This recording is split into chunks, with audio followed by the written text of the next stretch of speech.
Ready to Canterbury Park. It's always sunny in Shakopee, Minnesota. This is day 4 of our 51-day meet. I'm Jeff Madej. This is Angela Herman, and we're here to have a good time with you. Always, yes, we are here to set things up, set the scene, if you will, for this weekend. And we have 2 days this weekend as opposed to the 3 that you previously alluded to. And it's going to be unusual, I guess. We're not going to have coordinating weeks until next week on our schedule, but you can take a full look at how things are shaping up. You can see May, we are in that second weekend, and then June, July, August, September, we get a little bit more regular with it. But Thursdays will be joining in the mix this coming June the 4th. So what comes up with Thursday racing, and what are some of the bits that we have for $2 Thursday? You can see it on the screen. It's $2 Thursdays. That means you get in the door for $2. Now, kids 5 and under, they always get in for free. We've got, so that's $2 admission, $2 Pepsi products, $2 hot dogs, and the best thing, I mean this, give me 12 of them, $2 cans of Budweiser. Where's mine? Well, you can't drink on the job. I've already got 8 hours in, so I'm actually I'm not even working right now. Oh, perfect. Okay, Yeah, well then good. crack one along with him. If you go back to the days, remember back in the old days, we had discount nights, and it was huge. We had huge crowds, young kids, introduced a lot of people to racing. I think our Thursday $2 buck nights are going to do the same thing. We're going to have huge crowds here, and people are looking, they're looking for value. They're cost conscious. Is there a better deal in Twin Cities sports in a sporting event than Canterbury Park? Well, not for my $2 bill. Absolutely not. And with the cost of things really skyrocketing, everything, movie tickets, plane tickets, everything else that you might want to go and get used for entertainment, you can come right here and pay $2, like Jeffrey mentioned, for a lot of the items that you would want on your day at the races. Save some of that bankroll and make a little bit more.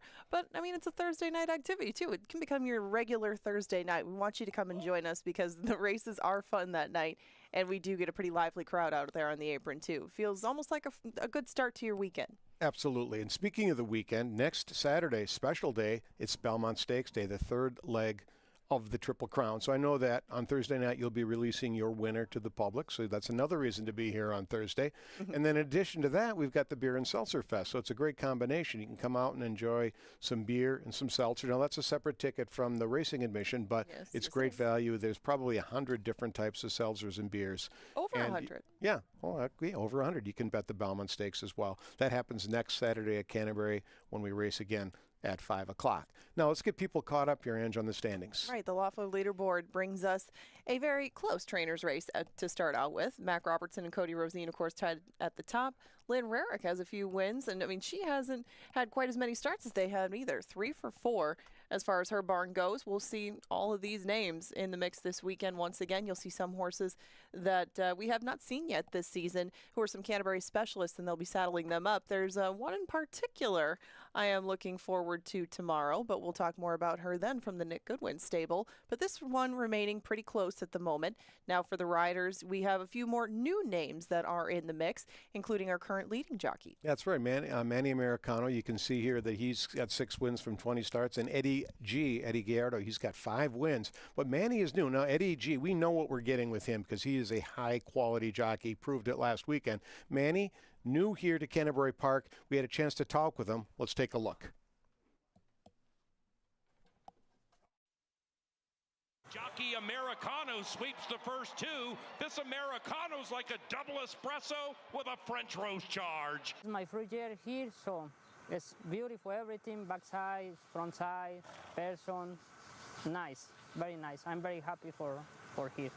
It's Bellamende, gate to wire. God bless me, and thanks for every opportunity, trainers and owners. So, pretty good start, you know. You like Minnesota? That's good. I love it. I'm very happy. Absolutely. Very, very welcome addition to our jockey colony. We've got a lot of new riders here, so get to know them. Check your program. Look for these jockeys. There's some, as we like to say, veteran reinsmen here that are going to make some noise at Canterbury, and some young kids as well. We've got a couple of apprentices, too. So, fun jockey colony. Yeah, things to get to know around the track. And if you are not familiar with playing contests, if you're on a particular hot streak lately and you want to take your money and make it into a little bit more, there are some big contests you can qualify for down the road for minimal investment. Tell us more. That's right. Every racing card there's a $40 feeder contest on ExpressBet, so you can play in your phone while you're here at Canterbury Park. And if you win that contest, and it's $20 entry fee, $20 live bankroll, you're making $5 $2 win place bets. If you have the best score, you get a $500 entry to our contest on June 27th, and that's the Northern Stars Turf Festival, which is a great night of racing. If you can do well in that contest, $10,000 Breeders' Cup Betting Challenge entry. Imagine that. There's only so many ways that you can make your way into the BCBC for $40, and that is the big one at the end of the year. You know, if you're going to be playing the Breeders' Cup anyway, and if you are out here and interested in contests, we imagine you are, take a look at those, because sometimes you don't get as big a field as you would get at, say, a Derby contest or something like that, and you can really hone in on some strong opinions at prices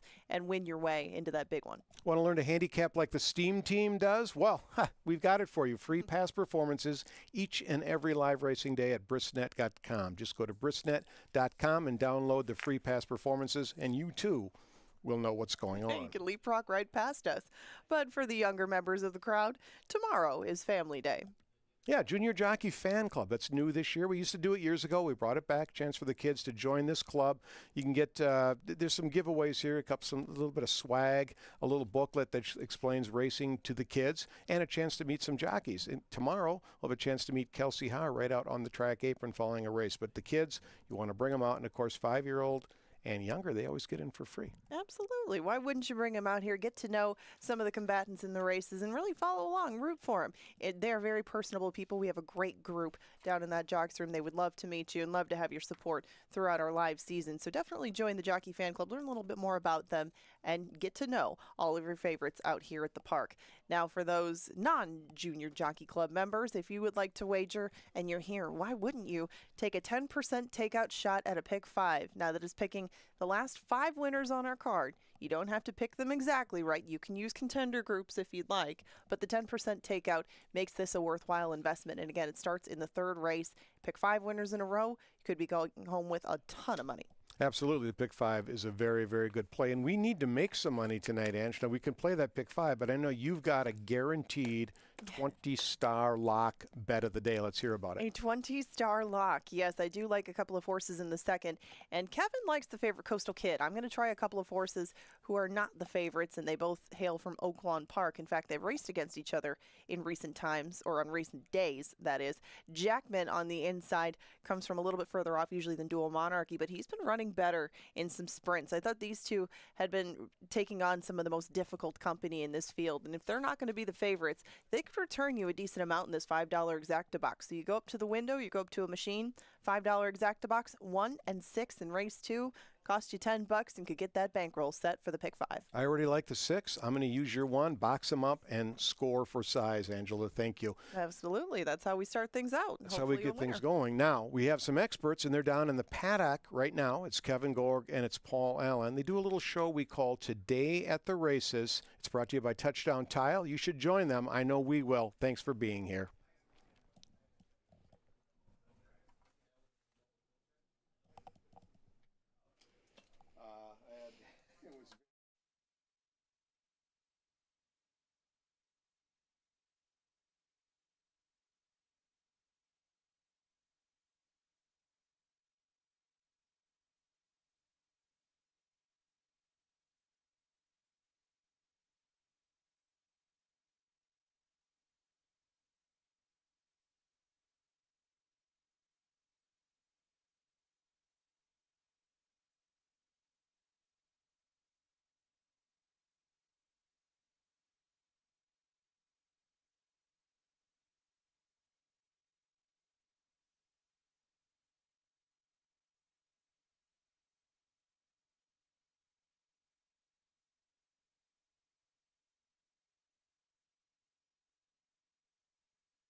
Hey, happy Saturday to you, and welcome to Canterbury Park. He's Kevin Gorg. I'm Paul Allen. This is Today at the Races, provided by Touchdown Tile and TouchdownTile.com. That's the official remodeler of Canterbury Park. Those of you here at the racetrack, welcome to Day 4. We had an eventful opening weekend that went through Memorial Day, included some bulldog racing on Sunday, and that was fun. And now we have 2 days, today and tomorrow. What's up, buddy?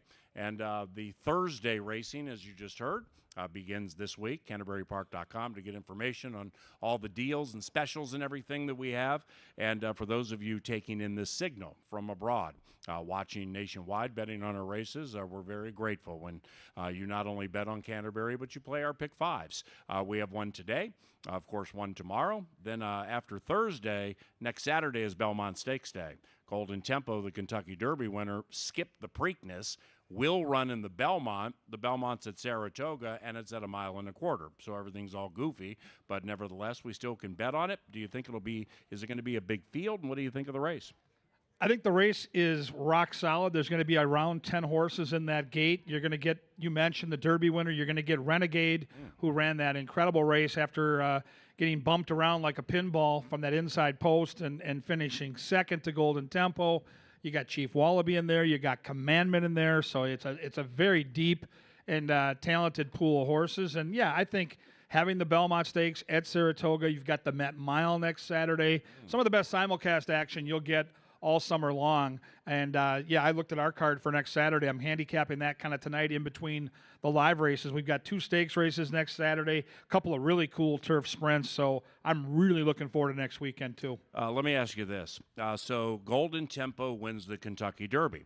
Now, there's been a trend in racing for X amount of years where the Derby winner is skipping the Preakness and coming back for the Belmont, or maybe just like winning the Derby and that's it.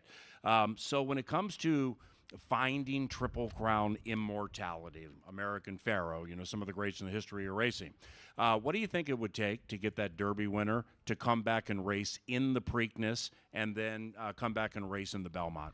You're going to have an extraordinary horse, and I think the last time we saw it was Justify, and certainly he was that type of horse. He won in all kinds of different conditions. I remember how boggy and sloppy that track was at Pimlico for the Preakness. It just is an era of horse racing where the big gunners out there, the graded stakes horses, run maybe once a month. And so certainly it takes an extraordinary horse to do it, and maybe that's the way it should be, right? Like the Triple Crown is supposed to be something that doesn't happen very often. We waited, I think, 37 years before American Pharaoh did it. It'll happen again, but I don't think it'll happen frequently. We'll even get a chance at a Triple Crown because this is back-to-back years where both Cherie DeVaux this year and Bill Mott the year before have waited. And it worked out for Bill Mott because Sovereignty came back, won the Belmont, and was in great form all the way through to the Breeders' Cup. For those coming out Saturday for the Canterbury card and the Belmont, did Golden Tempo catch lightning in a bottle? Well, he's a deep closer. They're always going to be at the mercy of what happens up front. And so lightning in a bottle, the Kentucky Derby always has an electric pace. You've got 20 horses, you've got 150,000 drunk fans, and horses get riled up, and the pace always seems to be just a little too quick on the front end. He still had to pass 18 or 19 horses to do it. It's pretty extraordinary when you think about it. He's got a great trainer based out of New York, so he's still a horse that's going to be competitive. I just look at the Belmont on paper, and there isn't a lot of speed in this race, so he's going to be, from a pace standpoint, up against it. But I'll say this, Renegade's going to be 8-9 to 5 in that race, and he's the exact same horse. He needs a pace as well. So the gambling side of it is this race could have some upset potential to it. All right, let's take a look at the 7 today. Welcome to Canterbury, Fast Main Track Firm Turf Course. Welcome, Sam. That's one of our guest celebrity handicappers. We love him. Provides Kevin and I picks in sneaky fashion. Race number 1, no scratches, no rider changes. I pick a 2-3-4. I pick a 2-3-4. Kevin is on number 3. Call 'em all. Yeah, tough call for me because Pepper and Mint, the 4, gets Americano in the saddle. He gets that Derby-winning conditioner in Chip Woolley. Just hasn't been seen. She hasn't raced since September the 6th, so the layoff caught me a little off guard. Again, Minnesota breds are legged up for this meet, and rightfully so. If she's at her best, she probably wins, but I think Call 'em All had that useful prep race down at Oaklawn Park, had trouble within that race. It's Mac Robertson. I love that he's given Kelsey Har the mount. She's going to give this horse a great trip, and the 2 certainly fits with this company. I go 3, 4, and 2. I'm going to take Barb's a Dream Come True. We'll see what the odds are regarding a win bet here. Only a 5-horse field. But this one, Kevin said it perfectly, at least if he was talking about number 2, or comparatively speaking to the field. Barb's Dream Come True is third off the layoff. So the 5-year-old mare is relatively legged up, having run a couple of times at Tampa Bay Downs. The last race, there was improvement. So third off the layoff and legged up, and one that can sit relatively close to the pace. I'll try that one, and I'll go 2, 3, and 4.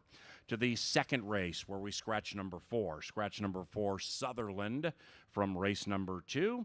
And we have 5 battling here. I ended up with number 6, Dual Monarchy. KG's on number 3, Coastal Kid. Yeah, I was torn here. I thought both the 1, the 3, and even the 6 made sense to me. I thought it was a big scratch of the 4, frankly. I thought the 4 really guaranteed that the pace was going to be hot, which I think the 6 would have loved. With that 4 scratching, I kind of think Coastal Kid now gets the run of the race. Off those route races, last seen in March, some big speed figures here last year. Going to get that pocket trip right behind probably the 1 and 2 figure on paper to show the most early alacrity. 6 is interesting. The Mouse has got his whole afternoon planned around betting Dual Monarchy. He was feeding this horse peppermints this morning, and Dual Monarchy is going to come flying in this race. Will Kelsey get the pace she needs? That's the question. I go 3, 1, and 6. Now I go 6, 1, 3, and I'll start with the horse I picked to win. With Dual Monarchy, Kevin talked about Dual Monarchy being it's a 6-year-old roan. I mean, it's a true roan. This is a white horse. This is a good race to come down to the paddock. And take a look at number 6, just one of the most beautiful animals you will see. And the thing with Dual Monarchy is the last race at Oaklawn Park, which has tougher racing than we do here. Dual Monarchy jumped up a little bit. I mean, it finished 7th, 9th, 6th, but finished 3rd last time and only lost by a couple of lengths. So came to life and now gets to a racetrack Dual Monarchy absolutely loves. In fact, the horse should have won 3 in a row last year, but got left to the gate badly and made a big run. So I like the 6 actually quite a bit in this race. This will be a win bet for me if I can get the right price. Secondly, I picked Jackman. Thirdly, I picked Coastal Kid. This race, short on numbers, but long on intrigue. Like Coastal Kid, what a profitable Canterbury season in 2025. I mean, holy cow, this horse made almost $70,000, and racing against basically optional claimers goes second, first, third, second, first. Talk about a horse liking a track. And hear me out on this one from a pick 4 standpoint, Kevin, if you're playing one in the first. Number 2, Arrogancy, is incredibly fast. But the thing about Arrogancy that intrigues me is he popped to life last race. He just all of a sudden went from being 8 out, 11 out. Race before that, he was competitive, then he stopped. But I feel it was a lot better than he's facing today. And in watching that race back, he didn't really start giving up ground until about 120 yards to go. So if you're looking for a longer shot that I think is going to give you a really interesting run, race 2, consider number 2, Arrogancy. What do you think? Absolutely. That last race was super sharp at 10-1. I just don't like the 10 second place finishes and 24 starts. The horse is a nice, I think, option for exacta and trifecta bettors. As I watched the Churchill Downs race, I had a horse singled in the pick 5 that was supposed to be on the front, lone speed, left in the gate and in last. So once again, the hot tub show strikes and the pick 5 is dead. In race number never ends. In race number 2, I'm not laughing. Race number 2, I'm going to do a 6-2 exacta and probably a 3-2 exacta. To try to get Arrogancy in second, make a little money. Third race begins the Canterbury Park pick 5.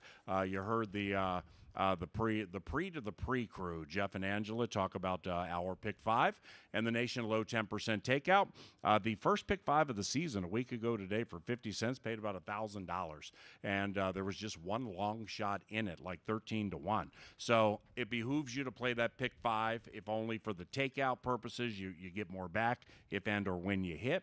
and it's great value. Fairness and conversation here. I am a co-owner of number 4 Moral Dilemma as part of the Canterbury Chapel 2024 group. I pick at 453. And our group is Tim Siegley, me, Justin Revak, and Joy Gora. And we've done this for the Canterbury Park Chaplaincy Backside Foundation for about 3 years. So whatever money we make out of this race, 10% goes to our chaplaincy ministry. Helps the grooms with air conditioning and mattresses and meals and things like that. Now, just handicapping it, and Moral Dilemma hasn't run in 8 months. He is training quite well. This would be a step up in class from where we bought him, but not that big of a field. He's incredibly fast. Might need a race.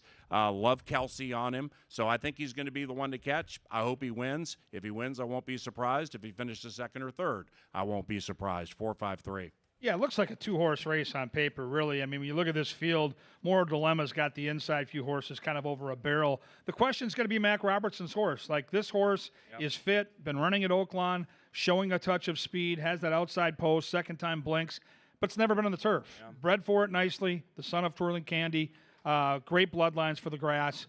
If that horse takes to the grass, I think the 5 is the horse that wins the race. But it's either the 4 or 5 for me. I think it's one of those two. I go 5, 4, and 2. With our horse, Moral Dilemma, the biggest key is going to be right at the starting gate because he freaks out occasionally and he just gets a little wound up, see him, Moosey. So if he's settled and pops the gate, he's extremely fast in the early stages. So we'll see if they can catch him. Race number 4, no scratches, no rider changes, 5-3-4 for me. What about you? I go 6, 5, and 3. I'm going to take a shot with Troy Bethke here, who popped opening weekend at 15-1.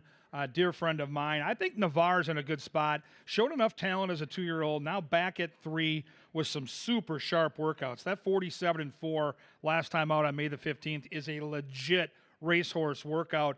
Interesting that Americano lands on a Bethke horse. Even more interesting, Troy Bethke entered 2 other horses in this race to make sure this race went. I think he's got a horse here in Navarre that can run a little bit. 5, chances are, is absolutely the horse to catch. Absolutely the horse to beat. I go 6, 5, and 3. Yeah, I'm going to go with Chances Are, and this horse has a couple of races. This year. So the legged up angle with what I did hit last week, Saturday, Sunday, or Monday, and I lost overall over 3 days. But the ones that I was hitting were the ones that were legged up against a bunch of horses coming off layoffs. So I'm going to try this here with Chances Are. Can't say this will be a win bet for me, but we do have good early speed, should have some decent stamina, and I'll pick it 5, 3, and 4. To the 5th race, and we go back to the unpredictability of the Canterbury Park turf course, and we saw that a week ago today, opening day. Angel's Magic pulled an upset at like 15-1 on the turf and triggered that pick 5 payoff of nearly 1,000. Race 5, scratch numbers 3 and 7. Kevin likes number 2, Mo Beach Time. Angela, third member of the Steam team. She and I are on number 1, Fleet Brotato. I kind of fell into Fleet Brotato after the scratches. I'm not really bullish with respect in making win bets on 0-for-17 horses. But nevertheless, we have Jermaine Bridgman on the turf. Quite accomplished here at Canterbury on the turf course. So I'll try Bridgie. I'll go 1-4-6. You? Yeah, Bridgie's great in the turf. I've got that horse in the mix. My top pick is the 2, Mo Beach Time, and that horse makes a ton of sense. You got Americano, you got the Tampa shipper angle for the turf, but I think the horse to keep an eye on, if you're going to bet exactas and trifectas here, fans, is the 5, Prince Ben. And hear me out on this horse, because if you go back to early January at the fairgrounds in a $54,000 maiden special race, this horse did all the dirty work in a 8-horse field from an outside post at 41-1. Got a little tired late. With the scratch of number 7 here, this horse and Kelsey might be loose on the front at a big number. And that turf race at the fairgrounds, likely better than any other turf race on past performances I can find for the rest of this crew. This horse might be long gone in the front. So 2, the most likely winner. 2, 5, and 1 is my order. That stays the same, but I am telling you right now, that 5 better be on the ticket. If you're going to play a pick 5, you're going to play exactas, do not sleep on the lone speed. And with Prince Ben, you'll get a better price than the one I picked second, number 4, Igniting Embers. But that's kind of my quasi outsider at around 5-1. Now, Igniting Embers makes his turf debut, so we're going to have to see how that whole thing works out. But he's just better at 3 than he was at 2. And last year, he made about $20,000 in 5 races. He's run 4 times this year, made about $18,000, and coming from the Oaklawn circuit, trying the turf with some speed. Lara seems to be a good gate jockey, so I think this one has a little bit of upset ability to it. In fact, from a pick 5 standpoint, I mean, you don't prefer to use 3 or 4 or all in a 5-horse race, but I mean, I can't get away with a single here, can you? No, gosh, this would be the one race today where I would just use all 5 because I've got a couple of horses that are certainly capable of being singles. This is a race where, truthfully, as I look at this field, any of the 5 can win. And the horse I just talked about will likely be the longest shot on the board in Prince Ben. So, yeah, I would spread here a little bit. Race number 6, number 1, Mia Baby, is my second choice. But speaking of the Canterbury Park Chapel 2024, this was the first horse we had, where 4 of us got together and claimed a horse with 10% going to the backside and chaplaincy programs here, Mia Baby. So a lot of affection for her. And hoping she does incredibly well. I ended up picking number 6, Auntie Vodka. This is a Steam Team triple. Last year at Canterbury Park, when yours truly, Kevin Gorg and Angela Herman, the Steam Team, when we combined to pick a horse first, it won 71.5% of the time. So we've all come together on Auntie Vodka, who's going to be, I think, heavily favored. Do you think he'll be heavily favored? Yeah, I would think so. I mean, listen, this is a 3-year-old taking on older, so there are always some question marks there. She's only faced her age so far, but now she's going into a little deeper water against older. She's got an outside post, which I love. She comes off an 86 Beyer speed figure. She destroyed a nice allowance field at Oaklawn. That 86 towers over this field. The only question mark is going to be, will she get loose? If she's loose, she's gone. 4's got some speed. You mentioned that Lara's a pretty good gate jockey. I also believe that sending the Klein horse has enough early lick to be a problem. So keep an eye on that part of it. If she's loose, she's gone. She looks like the best horse. I love Mia Baby. She's one of my favorite horses on the ground. She always tries. She likes to have a little pace in front of her. So if people get crazy and go eyeball to eyeball at the 6, don't leave the 1 off your ticket. I go 6-3-1. I think she's gone. Yeah, just the way you described that whole race with the speed and everything, like Auntie Vodka, this is a race where you can make the horse eligible for claim for $12,500. In fact, Miracle Ball is the only one in the 1 of 2 in the race, along with Mia Baby, eligible to be claimed.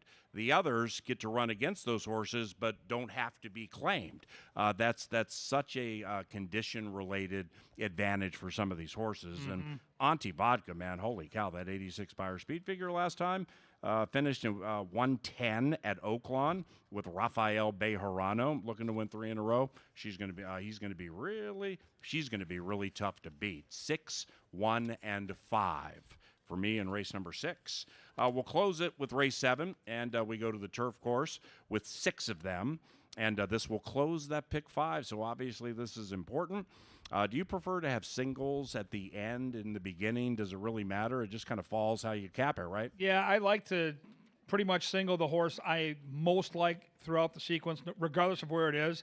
I like to have multiple options in the last leg. It's really tough when you get down to that final leg and you're sitting on a winning ticket and you only have 1 or 2 options. This is a race where I would not single. Right. I like the 6 as the most likely winner, but this horse has a touch of hang. Like last time out, beaten in a photo at 2-1. We see a loss at 9-2. We've had 7 tries. Like this horse looks like he should graduate today. But what do you do with the 1? Like $180,000 purchase, Extreme Racing, Mac Robertson, Raquelme, the good workouts. I'm not going to have a pick 5 ticket that doesn't include that first-time starter. Yep. And I think the 5, Noah's Gold, who always seems to get bet and is always in the mix So those are the three I'd use. I'm going to go 6, 1, and 5. How about you? I'm going to try number 4, Lieutenant Charm. Ooh. I'm going to pick it 461.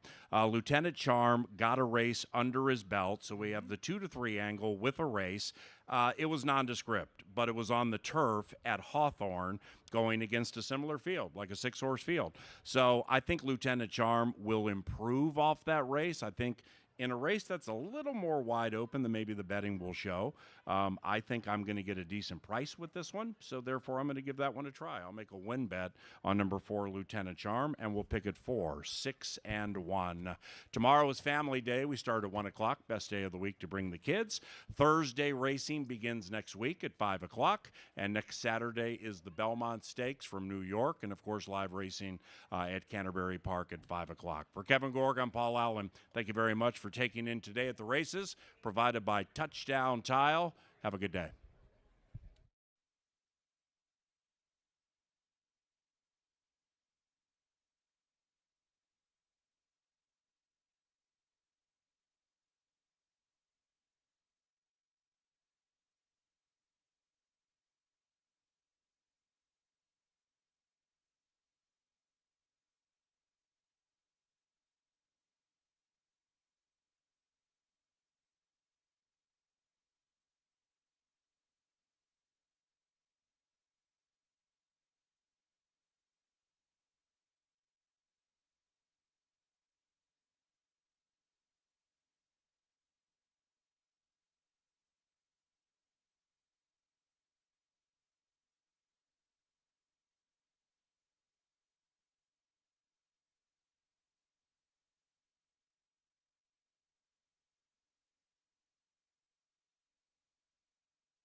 And that is Canterbury Park bugler, Sir Leonard Dykert.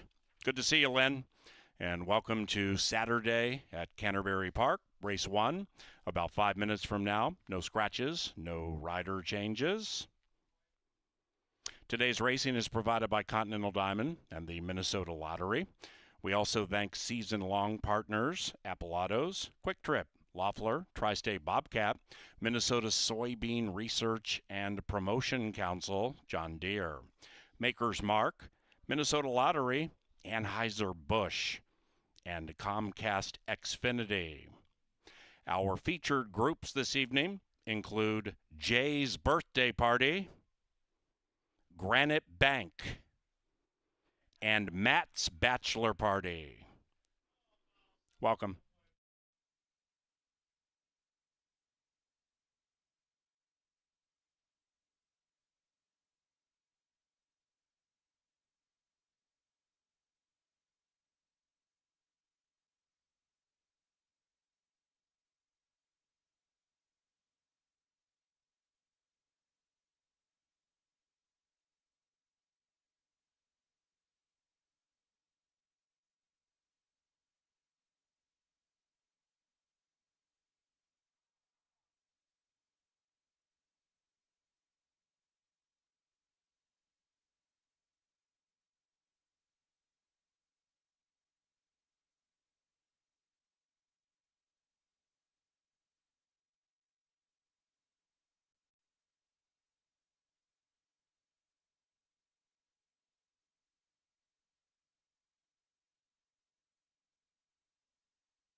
The first race is provided by Loeffler.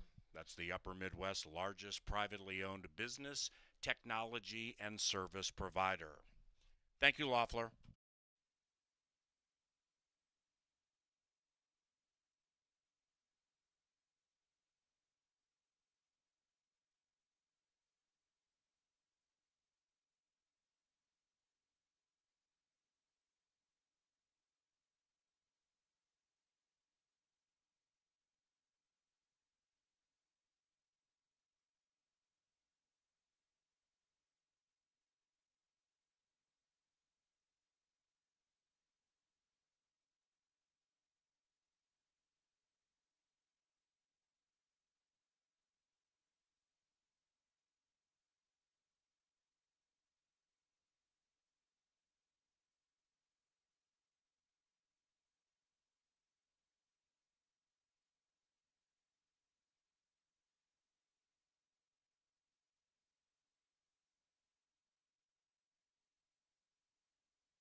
The horses are arriving at the starting gate. It is now race time.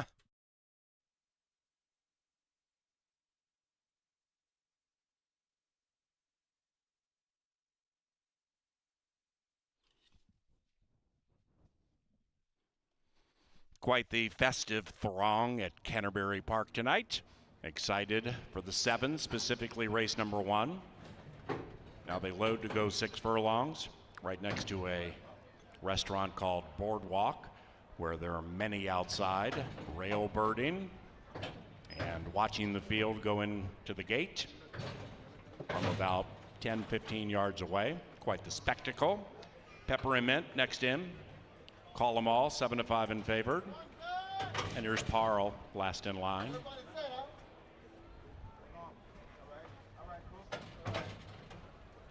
Welcome to the show.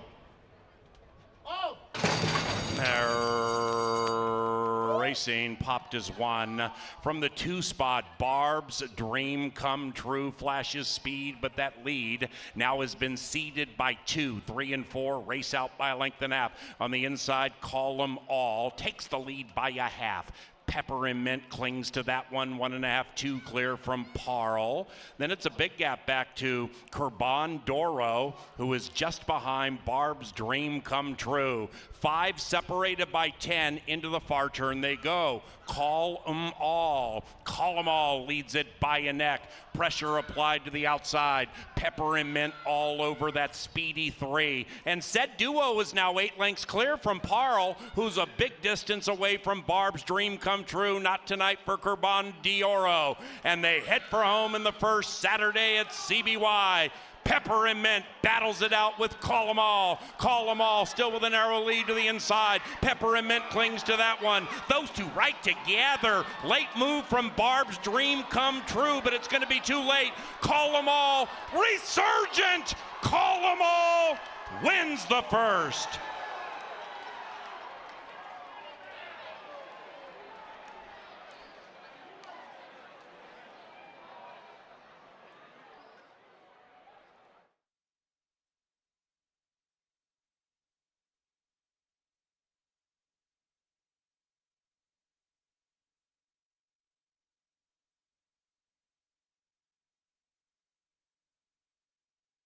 Number 3, Call 'em All, first. Number 4, Peppermint, second. 2, Barb's Dream Come True, third. And 5, Parle, fourth. In 111.53, those numbers are unofficial. Kindly retain all mutual tickets until the results of race 1 are official.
The first race is official. Minnesotan gets the money.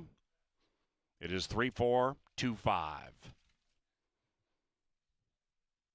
Race number 2 is just about 20 minutes from now. And scratch number 4, Sutherland. Post time for the second, 22 minutes away. Ladies and gentlemen, if you're interested in watching the region's top cowgirls go head-to-head in a high-stakes race against the clock and each other, Battle of the Barrels may be for you. It's presented by MVP. Come early for the Bushlight Happy Hour and learn more at CanterburyPark.com. It's June 19th. Battle of the Barrels. The first into the charm circle, Call 'em All, and Kelsey Haar. Call 'em All is owned by John Mentz and the Big Wheel, Russ and Paul Sampson. The winning trainer, Mac Robertson. Call 'em All is a 5-year-old chestnut mare by Dialed In out of Congregation. Foaled in Minnesota by Almar Farm. Race 2 about 5:40, thanks to Apple Autos, the official vehicle supplier to Canterbury Park. We also thank Comcast Xfinity, where the Wi-Fi is booming, and Furniture Mart. Bell ringer. Thank you, Wheel.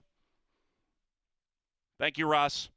Each time the bell in the winner's circle is rung after a race, at least $100 to the Canterbury Chaplaincy Backside Foundation, and we greatly appreciate it. Big Wheel, don't forget to stop by the bookkeeper to close the deal. The second race at 5:40.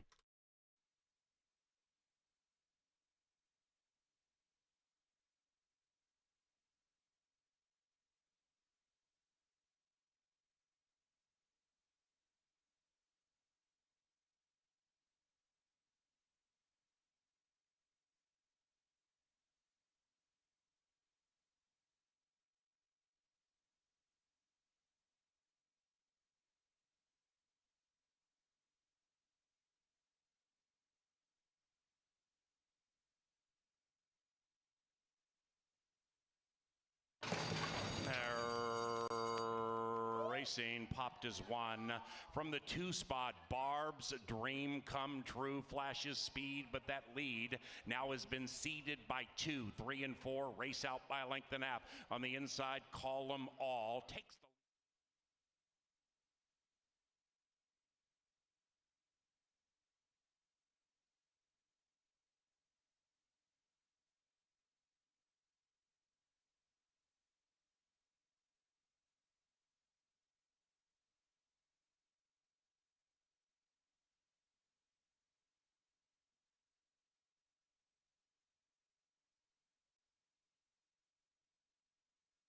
inside. Call 'em All takes the lead by a half. Peppermint clings to that one, 1.5, 2 clear from Parle. Then it's a big gap back to Kurban Doro, who is just behind Barb's Dream Come True. 5 separated by 10 into the far turn they go. Call 'em All. Call 'em All leads it by a neck.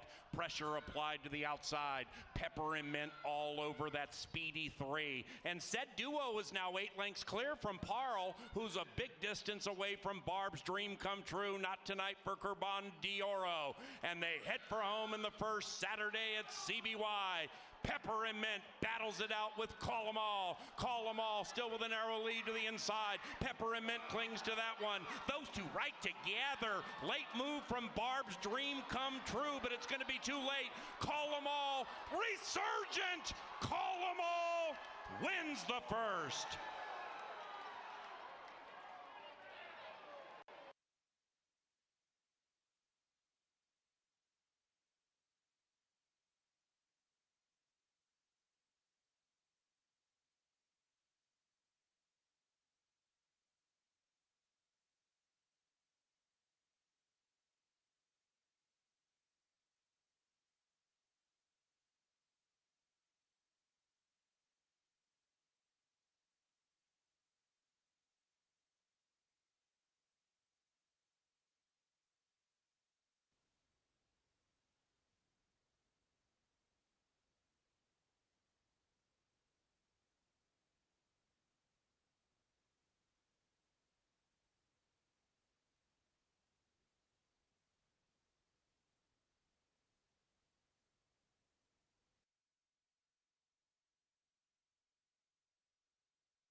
Welcome back to the paddock. We get set for the second half of the double. Kelsey Haar with a crafty ride on Call 'em All for Mac Robertson as the two favorites hooked up at the top of the stretch.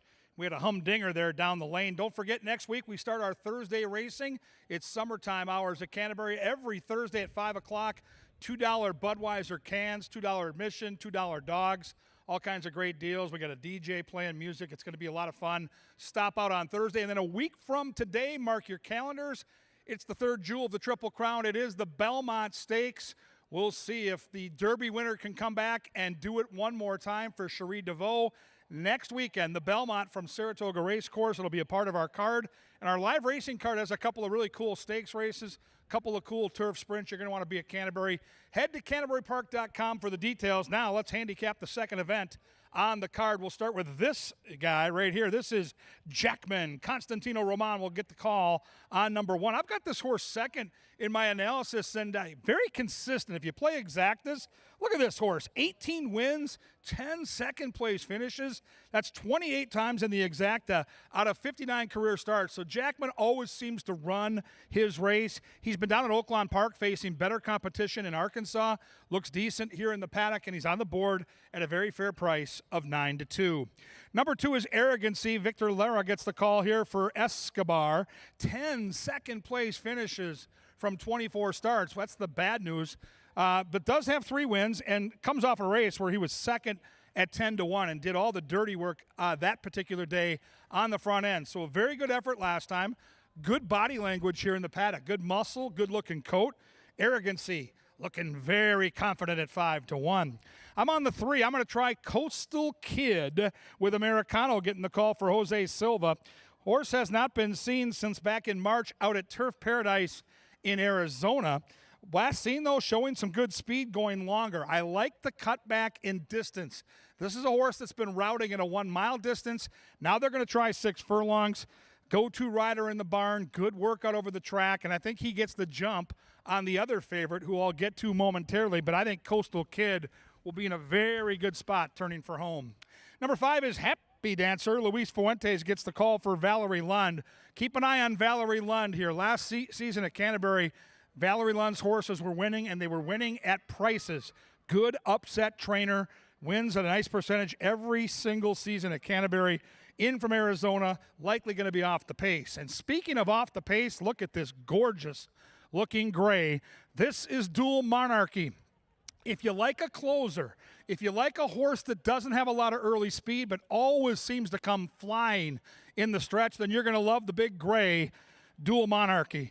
Big third place finish at Oaklawn last time. Great numbers at Canterbury.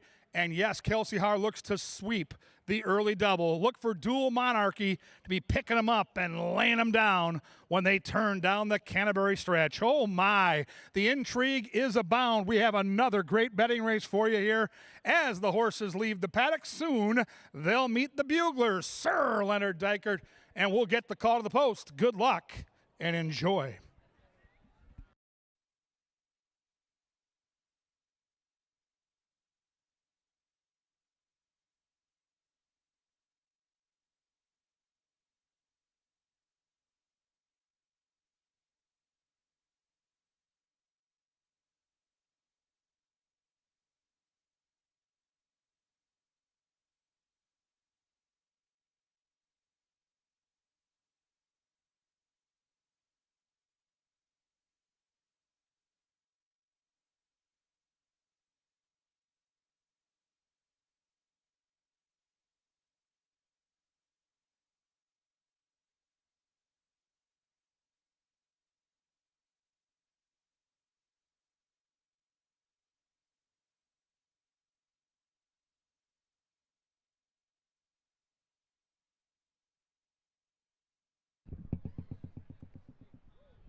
All right, everybody, if you'll take a look down by the winner's circle, you may see an unusual sight. Yes, those are not racehorses.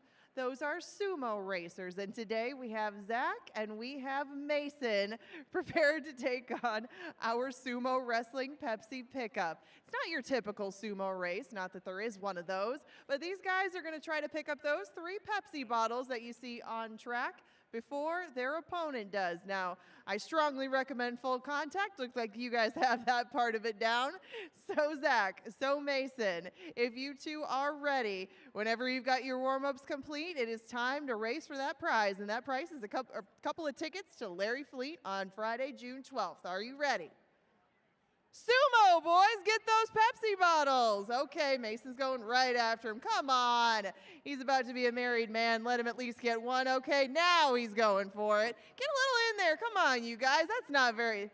Oh, this is a very friendly pair, I guess, playing with the sumo suits. Come on. Okay, I suppose it's a tie.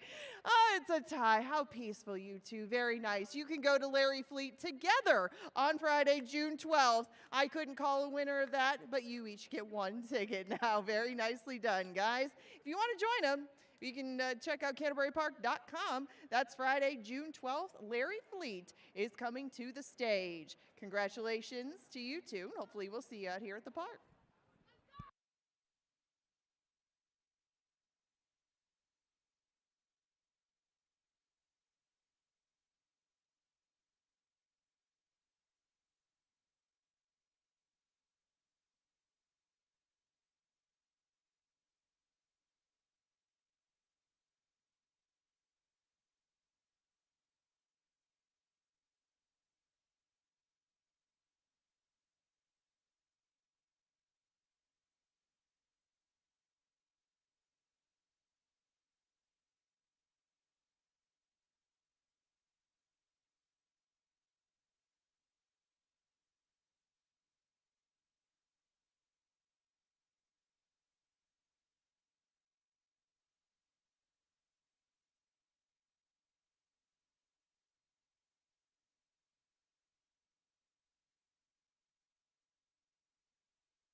And they've reached the starting gate. It is now race time.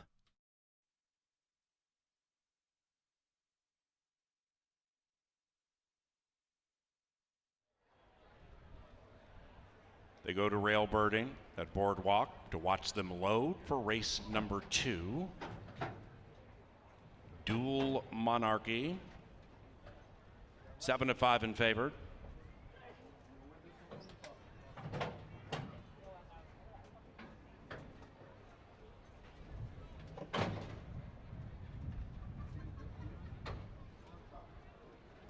Happy Dancer, 6-1. Dual Monarchy, now 6-5. Coastal Kid, 2-1. Both had very successful summers at Canterbury last year. Here's Dual Monarchy. The white horse moves in.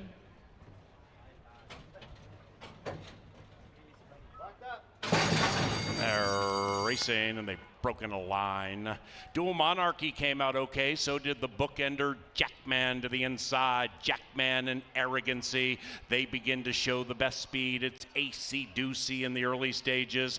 Dual Monarchy is the white horse to the outside of Coastal Kid, and Happy Dancer is 6 lengths rearmost. Jackman takes the lead into the far turn, runs away by 1.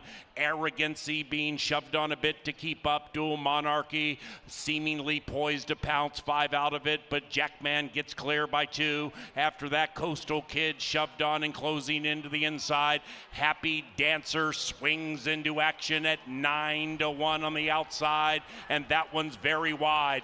Jackman tugging along the other 4. Jackman, Dual Monarchy, Happy Dancer, Coastal Kid, and between them, Arrogancy. Jackman still leads it by 1. Dual Monarchy outside, Happy Dancer widest of all, but Jackman says no.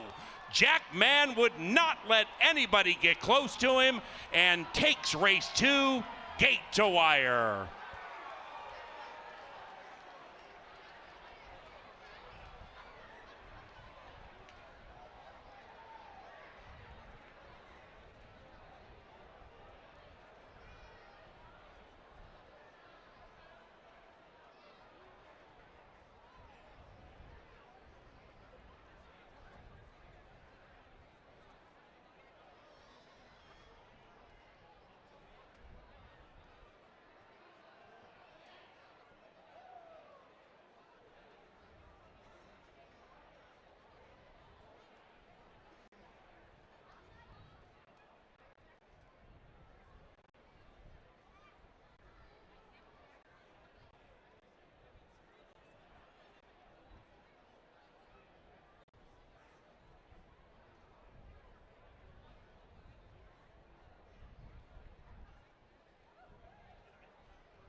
Number 1, Jackman ran first.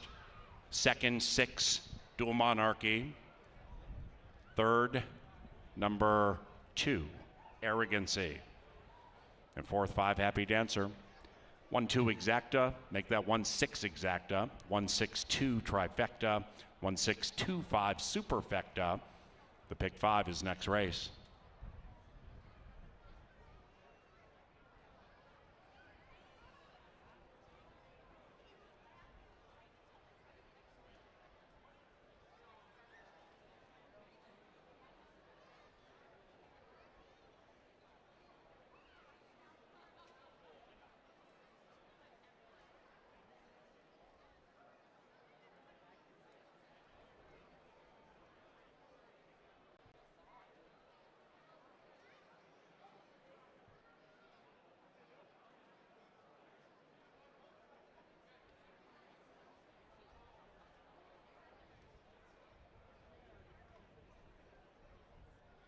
Second race, official. Exacta $9 and change. Trifecta $22.20. Superfecta $12.26. First double $21.40. The third race is on the firm Canterbury Park turf course, and that inner rail is set 30 feet out. No scratches, no rider changes. Pick 5 wagering on the final 5 live races today at Canterbury. It's only 50 cents, and we have a nation low takeout. meaning more comes back to the customers. Use as many or as few horses in each of the Pick 5 races as you desire. And it begins 23 minutes from now. 6:10 is post time for race number 3 on the turf, courtesy of Anheuser-Busch and the Folds of Honor program, supporting the families of America's fallen and disabled veterans and first responders. We also thank Quick Trip. Win a couple of Old National Bank VIP experience tickets to the Ram Trucks Rodeo, July 17th through the 19th here at Canterbury. Enter via your Quick Rewards app for a chance to win now through June 14th. Speaking of winning, Jackman handled them in a fast 109.82 in race 2 and is in the winner's enclosure with Constantino Roman. The winning owner, Jose Altamirano. And the winning trainer, Edgar Espinoza.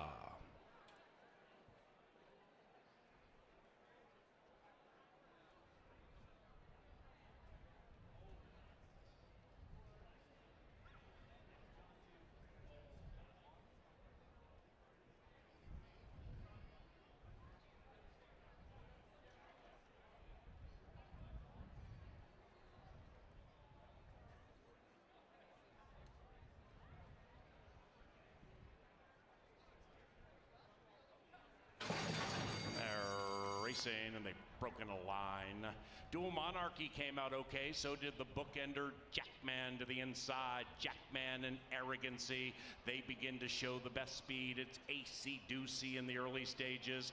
Dual Monarchy is the white horse to the outside of Coastal Kid, and Happy Dancer is 6 lengths rearmost. Jackman takes the lead into the far turn, runs away by 1. Arrogancy being shoved on a bit to keep up. Dual Monarchy seemingly poised to pounce 5 out of it, but Jackman gets clear by 2. After that, Coastal Kid shoved on and closing into the inside. Happy Dancer swings into action at 9-1 on the outside, and that one's very wide. Jackman tugging along the other 4. Jackman, Dual Monarchy, Happy Dancer, Coastal Kid, and between them, Arrogancy. Jackman still leads it by 1. Dual Monarchy outside, Happy Dancer widest of all, but Jackman says no. Jackman would not let anybody get close to him and takes race 2, gate to wire.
Welcome back to the paddock. We're now up to the pick 5.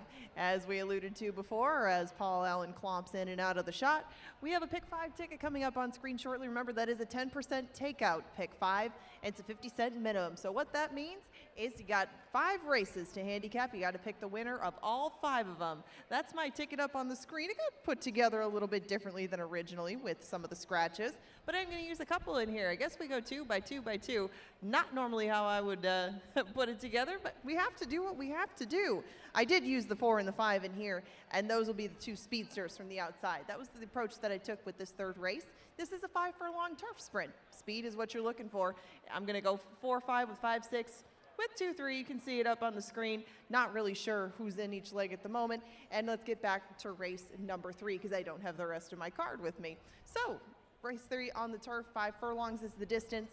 The 10% takeout pick 5 is just one of many options that you do have in here. Remember, you can do pick 3s, doubles, exactas, tries, and 10-cent supers. And no, okay. We got a couple. All right, couple of speed horses towards the outside and one on the inside, and Speaking Loud. Speaking Loud is coming from Oaklawn Park, and Speaking Loud, again, sorry about that. Speaking Loud is coming off a lot of dirt races. Has tried the turf quite a few times and has not come up with anything except for a 2nd place finish. But Speaking Loud will be ridden by Constantino Roman. Sorry, that threw me off a little bit. The 2, Veracruz, comes here from Fauner Park. The Russian Barn puts him onto the track, and Veracruz is trying the turf for just the 2nd time. Veracruz is a horse that I think will be probably chasing the pace, but Speaking Loud has been dueling with one of the horses on the outside. Sorry, that really threw me off. Just Keep Looking, the 3 from Mac Robertson, is one of 2 from his stable in here. And Just Keep Looking is making a 2nd start off a hefty layoff in here. Just Keep Looking was left behind basically at his last race. He was in that same spot with Go West Go.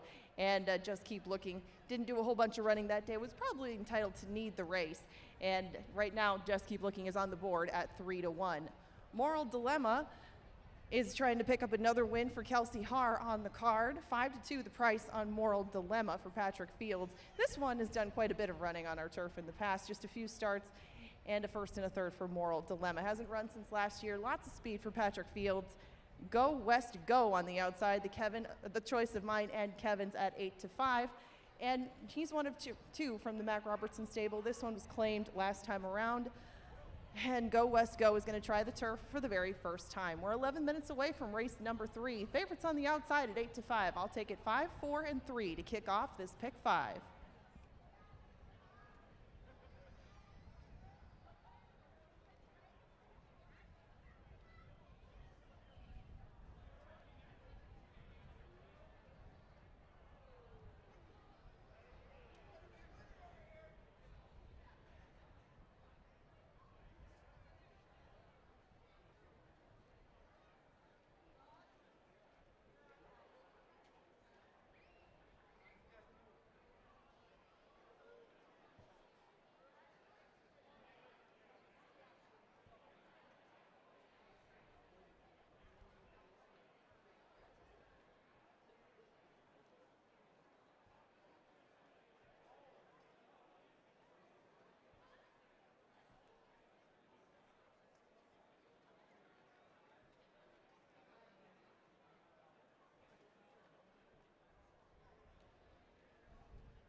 The sweet sounds of Sir Leonard Dykert bring them onto the track for tonight's third event.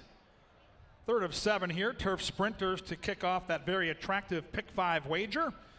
Pick 5 at Canterbury, races 3 through 7, that 10% takeout, the lowest in the nation. Pick 5, turf racing, field of 5, at the gate inside 6 minutes. Put those tickets together. Don't get shut out.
It's time for the power play. Thank you to Tri-State Bobcat for their great support of this endeavor. Each and every race day, we try to isolate a horse that we can focus our handicapping edge on and use that horse to cash tickets.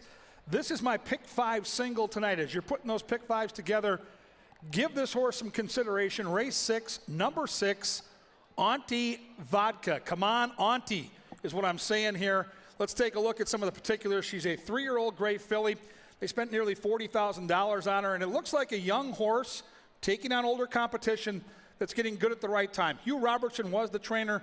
His son is Mac Robertson, a Canterbury Classic, and you can see this horse ascending with back-to-back wins at Oaklawn Park, open daylight wins, including an 86 Beyer speed figure. Now, the horse hasn't raced since back in early April. We're approaching June, so with a great trainer like Mac Robertson, this is what I want to see, and boy, did I get the chance to see it. Because this horse has never raced in Shakopee. I want to see good, solid local workouts. I get a 48-2 breezing. I get a bullet work on the 22nd of May. That bullet means it's the fastest drill that day of all the horses that worked out at that distance. So all systems are go. Race 6, number 6, Auntie Vodka looking to leave them punch drunk.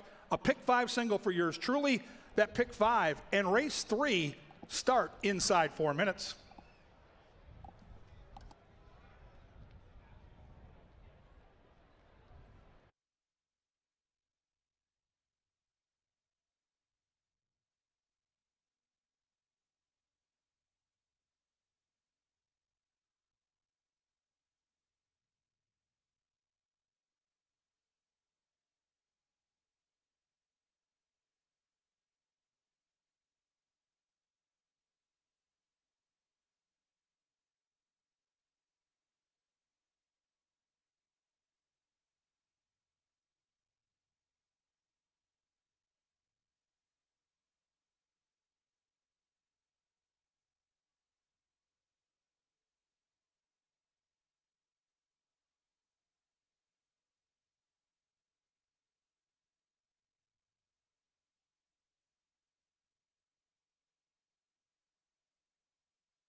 The horses are approaching the starting gate now. Inside a minute.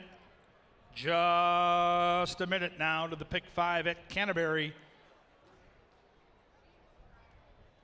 Outside 2 horses battling for favoritism as they get set to link up with the starting crew here on the turf course. Our starter is Jesse Sherwood. Go West Go, 5 horse, even money. Moral Dilemma, the 4 at 5-2. Just about ready to load in. Get those bets finished up. Pick 5 time at Canterbury. Good luck.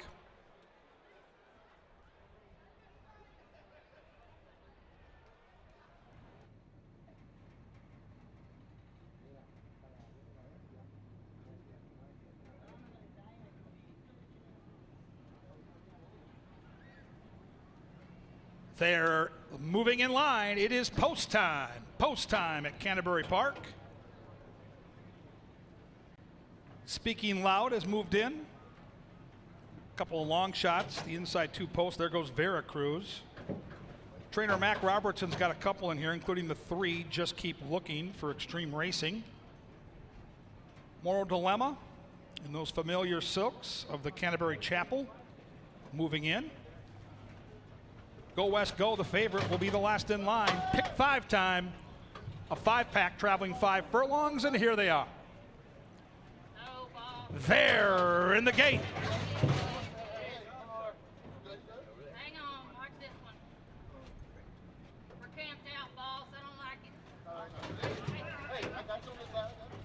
Kelsey's readjusting on Moral Dilemma. We're still waiting for the other 4. Set. And they're off from the inside. Speaking Loud makes some early noise, as does Veracruz. Outside comes Go West Go. In between horses is Moral Dilemma, and at the back of the pack is Just Keep Looking, looking from just 4 lengths back. A very compact field as they bank into that turn. These speed balls on this turf are going fast early, and Speaking Loud leads at 13-1. Veracruz stalks that one. Moral Dilemma gets a cozy spot inside. Kelsey's got some horse just looking for a way through. Go West Go, the 1-5 favorite, now moving in coyly, and still nothing from Just Keep Looking. They went 21-4 on Moral Dilemma, trying to hunt down Speaking Loud. Speaking Loud still there. Moral Dilemma is coming. Veracruz is there. On the outside comes Go West Go, and they charge down the Canterbury stretch, and Moral Dilemma trying to get to Speaking Loud. Outside is Go West Go. Go West Go, Moral Dilemma. Moral Dilemma, Go West Go. Tight photo. Hold them all. Moral Dilemma maybe by a nostril, but it's very close, folks.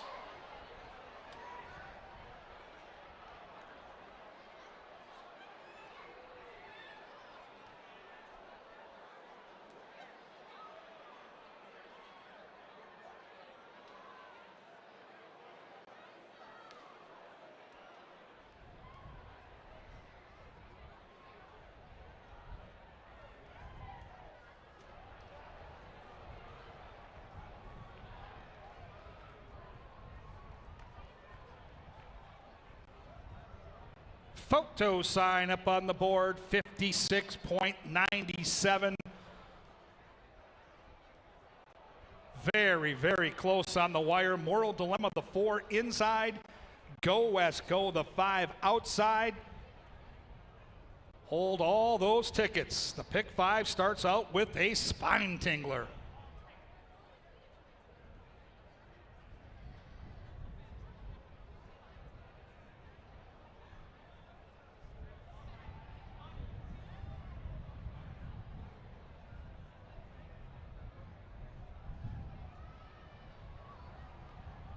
Photo's sign is down. We have a winner.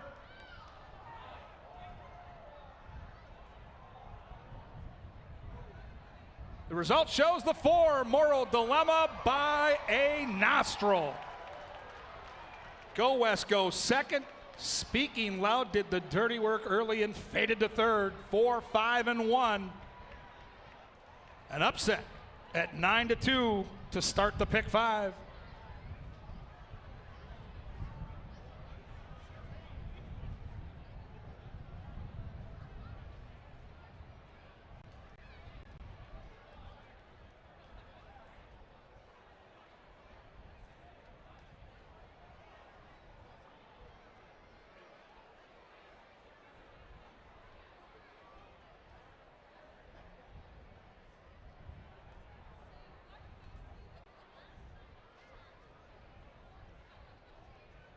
It's official. And cashable $11 for your win ticket on Moral Dilemma.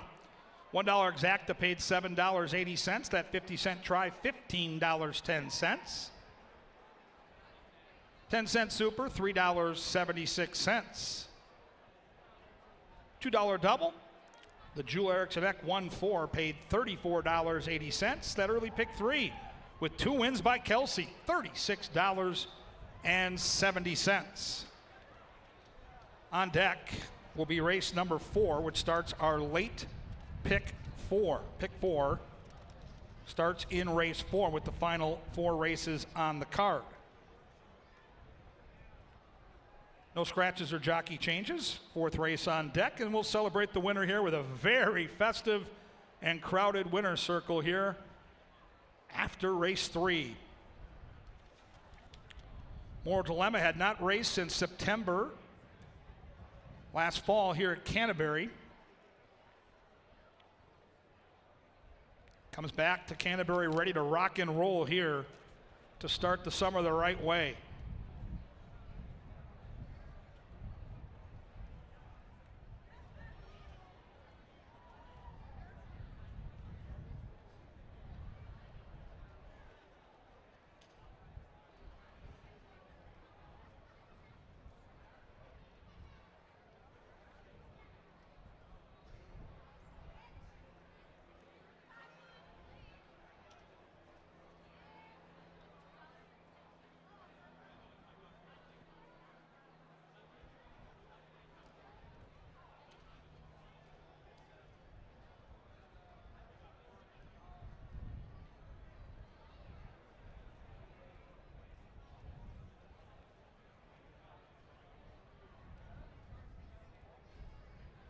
Getting set to enter the winner's circle after a victory in race number 3. Here comes number 4, Moral Dilemma.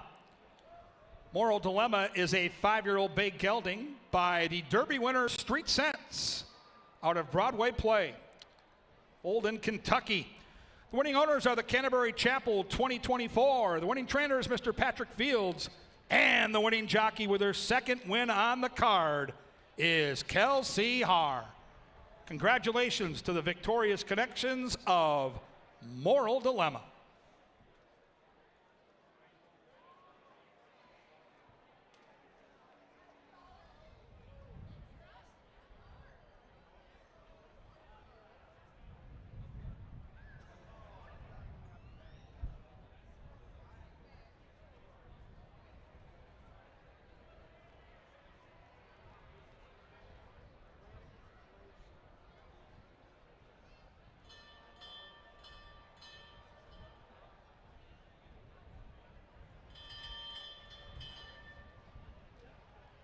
Another bell ringer means a donation is coming on behalf of Moral Dilemma to the Canterbury backside. Congratulations to Moral Dilemma, and great news with the donation. Thank you guys. Congrats.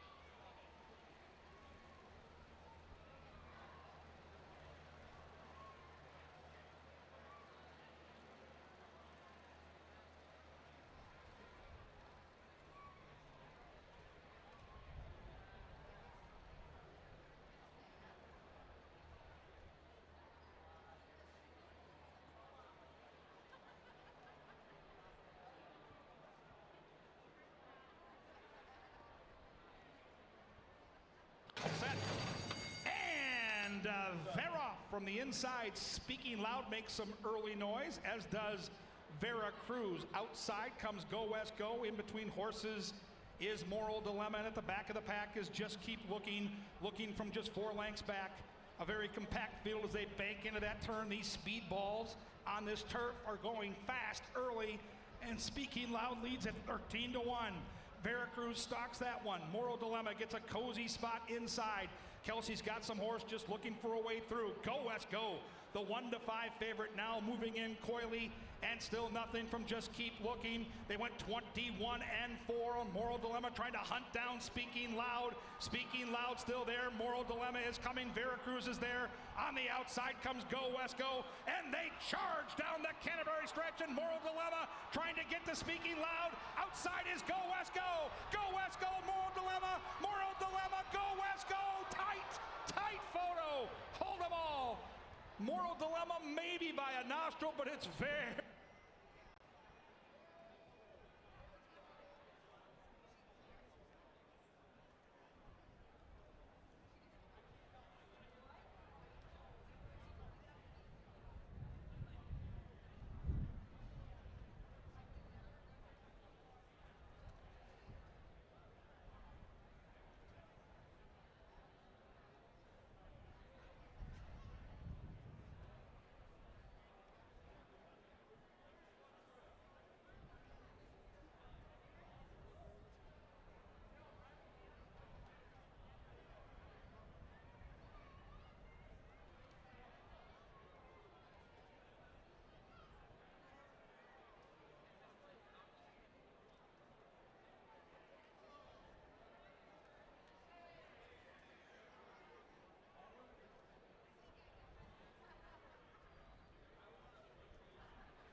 Great race to start the pick 5 and a super ride by Kelsey Haar. She saves all the ground early, hustles off the rail, and everything she did from start to the wire mattered because she won by maybe half an inch there with Moral Dilemma. She's won 2 of the first 3, and this is something you're not going to hear me say a lot this summer, but Johnny the Mouse Mickelson is flush. Flush in the press box is the mouse. Here we go. Race number 4. Happy birthday to Haley. Haley's out here at Canterbury celebrating her birthday. Where would you rather be than out here with us in Shakopee? Haley, have a great birthday at Canterbury Park, and fans, put your group on track by going to canterburypark.com. You'll get deals on tickets, cool places to watch the races. You can bring that birthday cake right in and gamble and have the time of your life. All right, 5 furlongs, Minnesota-bred maidens here. Look at the betting board. No real favorite here on paper. It looks wide open in the betting, which means if you can catch the exacta or trifecta, even though it's a smaller field, you might be able to get paid a little bit. Here comes number 1, More Tiger Paw. Raquelme gets the call for Troy Bethke. Bethke's got 3 horses in the starting gate here, and to me that's significant. This horse last seen in Nebraska facing Open Company, back-to-back 4th place finishes, so not overmatched. Back with Minnesota breds. Bethke popped last weekend at 15-1. One of my very favorite trainers on the grounds with More Tiger Paw. Troy Bethke also has the 2, Ben's Lake Echo. Paris gets the call here. 1 career start. It was in Nebraska. And you can see the horse debuted with blinkers, and we'll wear those shamrock blinkers again here to help the horse focus in. We didn't learn a lot in that debut, but the horse did have kind of a troubled trip, 6-1. 3 is That Type of Deal. Constantino Roman gets the call for Joel Burnt. Burnt, one of our best trainers here each and every year. He's a terrific horseman. And notice that this horse, when he debuted last year, debuted against Stakes Company. Joel put him in a $75,000 stakes race for his racing debut. Now, he's got no stakes horses yet in this race, so you have to figure on class relief alone that the 3 is a major player here. I'll tell you what, the 3 makes a nice impression. Looks big, strong, and lots of energy here in the paddock. 4 horse is A1B1 with De Silva for Virginia Peters. Tried the turf, tried the dirt, showed speed going longer, and now they cut back to a shorter distance here and taking money. 15-1 morning line set by a professional there in your program, and you look up at the board and see 4-1. That, to me, is quite conspicuous. 5 is Chances Are. They're out of order down here, but the 5 horse is showing all kinds of alacrity in the paddock. Chances Are is the speed of the speed. He's the horse to catch, and he's absolutely the horse to beat. And the advantage that the 5 horse has is a couple of starts recently. 1 at Oaklawn Park, 1 at Prairie Meadows, and he's got that patented early speed. I would guess that the 5 will be the horse they're going to have to catch when they turn for home. I'm going to try the 6. I'm going to try Navarre. I mentioned that Troy Bethke has 3 horses in here. He likely really wanted this race in particular to go. This horse caught my eye last year. It's an Offerman horse. They paid a lot of money for this horse, and the horse was knocking heads with some really good company here at Canterbury last year. So Bethke with 3. Guess who shows up here? Americano, the hot jockey opening weekend. So I'm going to trust Troy Bethke. I'm going to trust Karen Offerman, and I'm going to trust that Navarre, off what we saw last year, is a bigger, stronger addition of a horse that I think's got a real nice future as a Minnesota bred. That's the handicapping puzzle. We've got a 6-pack. They're going to go 5 furlongs. They were all bred right here in the great state of Minnesota. They'll be at the gate in around 8, and then they're going to get it on.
Lynn Dykers call to the post, brings them on to the fast main track for the fourth. 6 minutes.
Very quickly before we get to race number 4, we're going to talk about an angle that spans across a couple of races because we have a couple of maidens to close the late pick 3 of our card. In races 5 and 7, we have 2 maiden special weights.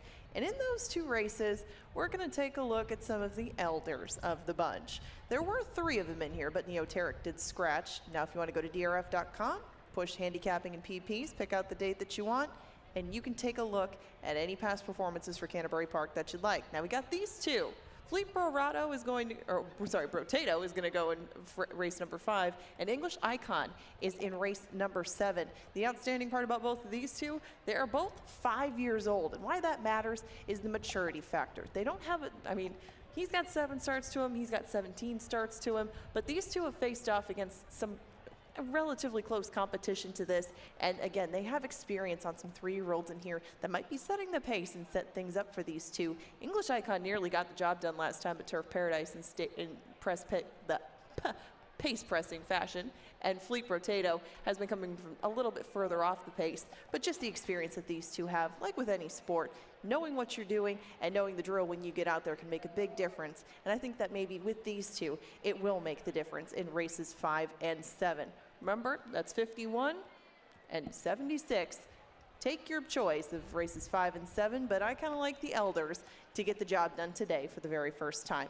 Now, with 4 minutes to post, you want to turn your attention now to the winner's circle because there's some t-shirts that are going to be headed your way if you make enough noise. So get loud, Canterbury. We're tossing out t-shirts.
It is now race time. Into the gate for the 4th.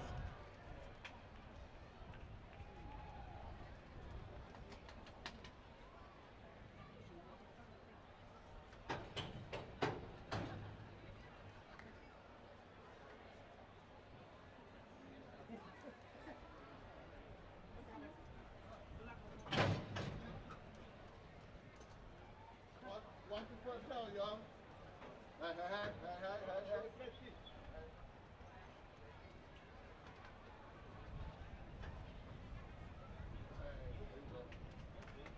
That's all right. Hey, hey, hey, that's all right. That's all right. You got it. Back him, y'all.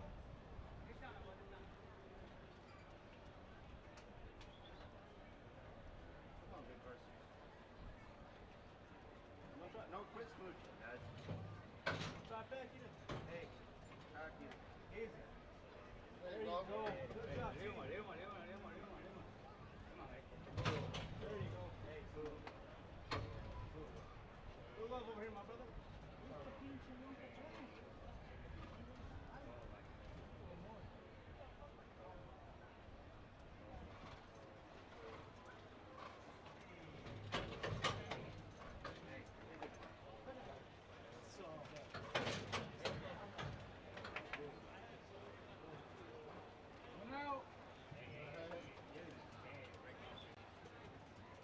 Easy, don't squeeze, buddy.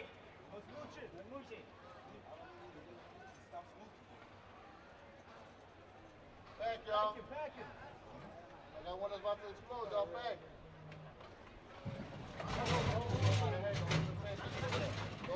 A 6-pack for race number 4.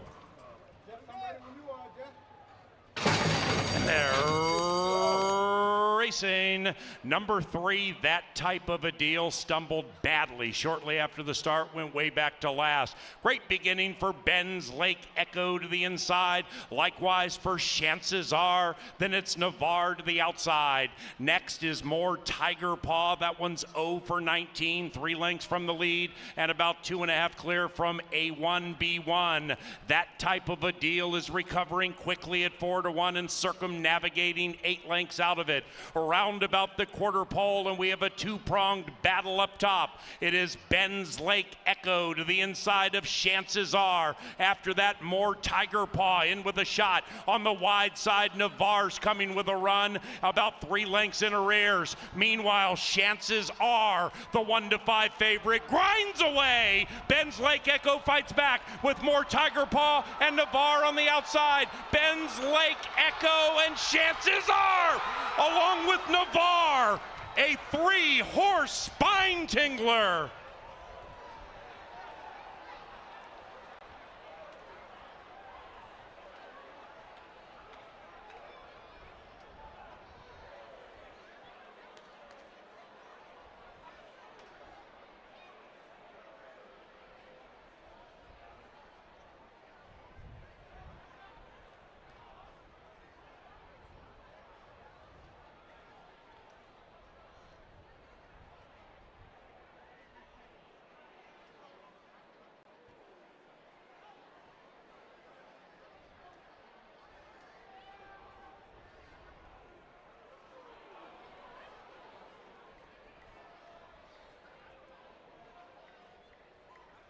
Super exciting race.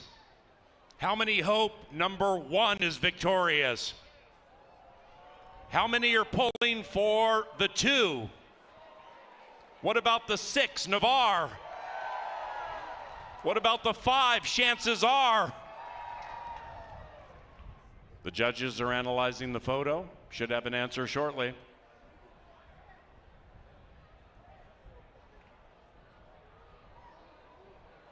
We have an answer. The result of the photo shows the winner is number 6. Navarre at 6 to 1. 1 to 5 favorites defeated in back-to-back races. 6-5-2-1.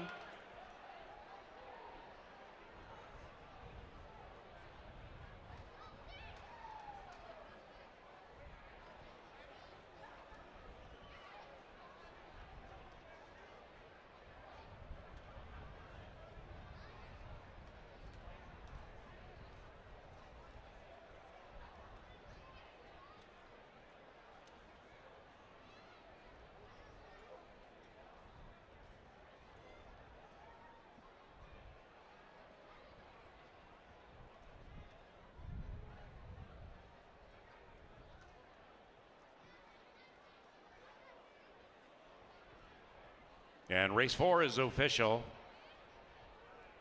6, 5, 2, 1. Tonight's first pick 4 paid $263.50. That exacta 6-5, $13.10. Trifecta, $68.70. 4-6 double from Moral Dilemma, $73.20. And the pick 3 paid $126.10 from race 2. Race number 5 is 22 minutes from now. Turf course firm, rail at 30. Scratch 3 and 7. Race 5, scratch numbers 3 and 7. The 5th race is courtesy of Pepsi, the official soft drink provider of Canterbury Park. We also thank John Deere and one of our Saturday sponsors, Continental Diamond in St. Louis Park. The 5th race about 7:10.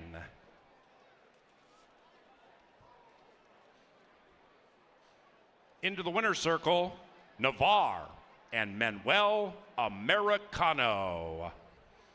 The winning owner, Karen Offerman, and the winning trainer, Troy Bethke. Navarre is a 3-year-old brown son of Run Happy out of Mesa Mirage. Bred in Minnesota by Almar Farm Partners.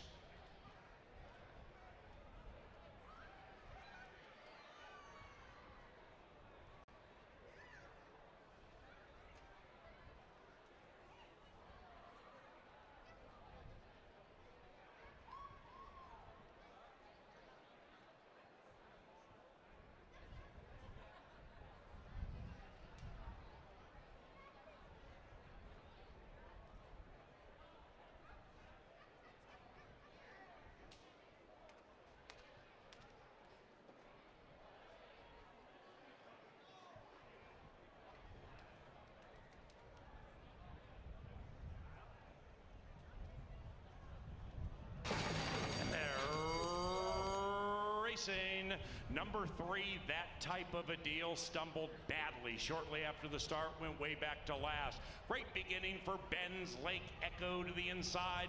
Likewise for Chances Are. Then it's Navarre to the outside. Next is more Tiger Paw. That one's 0 for 19, 3 lengths from the lead, and about 2.5 clear from A1B1. That Type of a Deal is recovering quickly at 4-1 and circumnavigating 8 lengths out of it. Around about the quarter pole, and we have a 2-pronged battle up top. It is Ben's Lake Echo to the inside of Chances Are. After that, more Tiger Paw in with a shot. On the wide side, Navarre's coming with a run, about 3 lengths in arrears. Meanwhile, Chances Are, the 1-5 favorite, grinds away. Ben's Lake Echo fights back with more Tiger Paw and Navarre on the outside. Ben's Lake Echo and Chances Are, along with Navarre, a 3-horse.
Home in the first Saturday at CBY.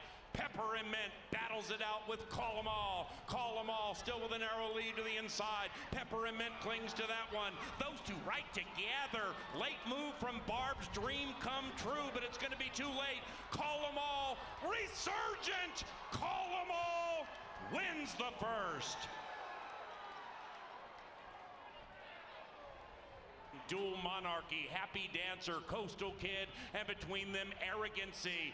Jackman still leads it by one. Dual Monarchy outside, Happy Dancer widest of all, but Jackman says no. Jackman would not let anybody get close to him and takes race 2, gate to wire.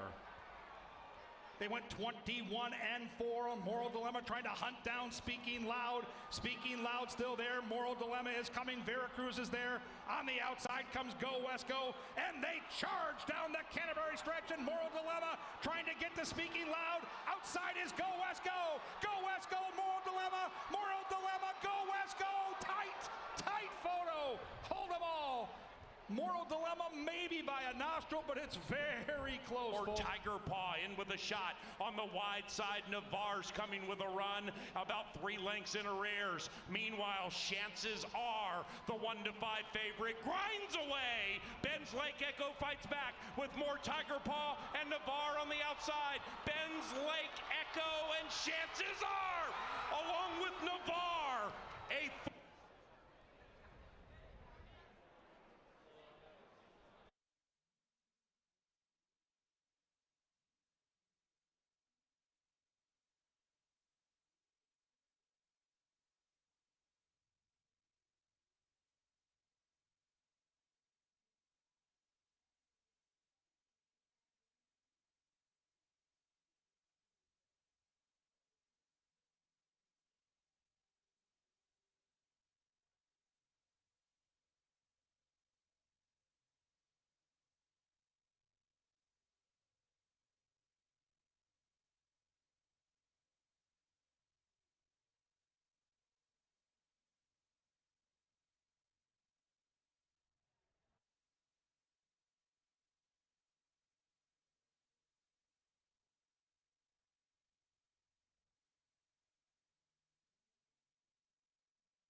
back-to-back upsets to start the pick 5. You don't need big fields to make big money at Canterbury, and Angela Herman red hot handicapping.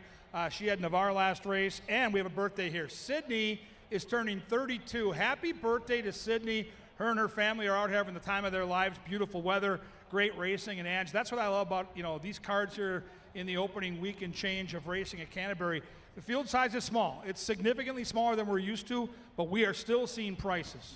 Absolutely, and you do see some good finishes and open races for really what they've come up with. And like you said, 3 noses on the wire, any price could come in, and a couple of prices have. So let's see if we can find something here in the upcoming 5th. Scratch out the 3, scratch out the 7. That does change the complexion of this race quite a bit. Who did you fancy in here and why? Yeah, I was torn, and I thought came down to the 1, 2, and 5. I see that you've got the 1 on top, so let's give this horse a long look. This is Fleet Brotano, and in from Arizona. Back-to-back good efforts. I love the inside post. What caught your eye? Well, I scratched into this horse, if I'm fairly honest. Neoteric was the horse that I had on top. But Fleet Brotano was the horse that I had in second because he hasn't been doing this in this sort of circuit very long. He's been in Southern California for quite a while. Just 5 starts in Turf Paradise, 4 of them were on the turf. But I thought this horse might need a little bit more help up front than he'll see now with the scratch of the 7. I thought that maybe some pace would materialize and it would make a good scenario for him to save some ground and come and get them. He'll need even more help now, but he might also have a little less to do by staying closer to the pace. So I go with him, but the horse to beat is the one that you took right next door, Mo Beach Time, because this 3-year-old facing some of the elders has already shown some speed. Yeah, he's got a couple of races on paper where he's actually been out there near the front. I think that might serve Americano well, and I really think this kid can ride. We just saw it last race. Stayed with Navarre, even though late in the race it looked like he was a little too far back. And Mo Beach Time off those Tampa starts, I think, is a good fit here. That race 2 back was productive. I don't love the price at 8 to 5, but I do think the 2 is going to be a tough horse to beat. The horse that scares me, I got a good buddy out here. We call him Finzi. He's alive in the pick 5 with 2 upsetters. He's only got 1, 2, and 5, and the 4 horse is making him nervous. And I'll tell you what, if you're looking in the paddock, the 4 horse looks spectacular. Give me the reason Igniting Embers can win. Oh, Igniting Embers can win because he's got speed, and that's always been a good thing to have on our turf course, especially when you're dealing with some horses who may not have established form on it. He has not tried the turf. That'll be the big question with him. The offspring of Hot Ember were mostly sprinters, but they're versatile enough at this point in their careers. He only has 9 starts to him. You don't know what type he is yet, so maybe he will like the turf and show a lot more now that he moves over to it. I like the 5 as a sneaky long shot here, although the fans are betting this horse with both fists. 8 to 1 morning line, bet down to 2 to 1. I think Prince Ben might get loose. That turf race at Fairgrounds was no joke, and Kelsey's hot. She's got 2 wins on the card. She looks for a triple here, and that leaves the Novogratz horse. You can never ignore a horse owned by Joe Novogratz, Ange. Oh, right, and Athletic Like is another one. He's only tried the turf once, but I'll mention Prince Ben. The pedigree on him is second to none as far as turf pedigrees go in this field. Athletic Like does have a little bit, but not as much turf as I'd like to see. I would think he would want something to melt down on the front end. I can't see it happening here, though. Well, fun race for you fans, and we're down to final 3 races on the card, 3 more in the pick 5. They'll be at the gate inside 9 minutes. You can see the handicappers kind of split. It's a tough race. Right now, though, we send them to the track. We get the bugler, Sir Leonard Dykert, with a call to the post.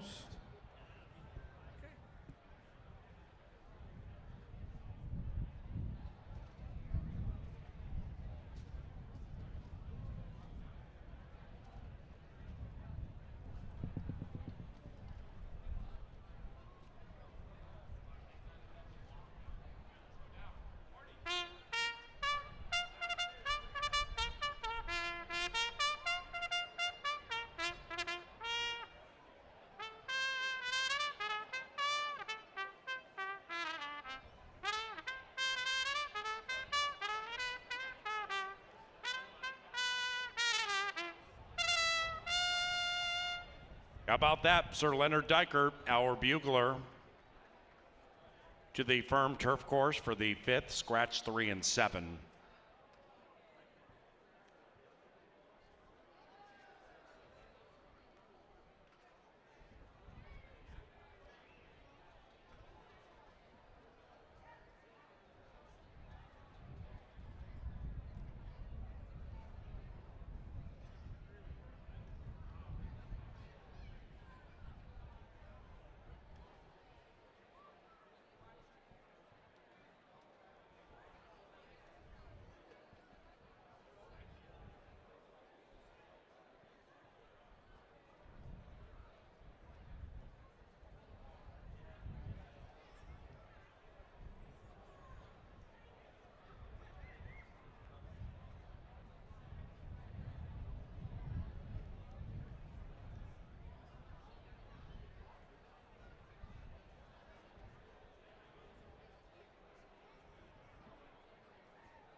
All right, ladies and gentlemen, this could be interesting.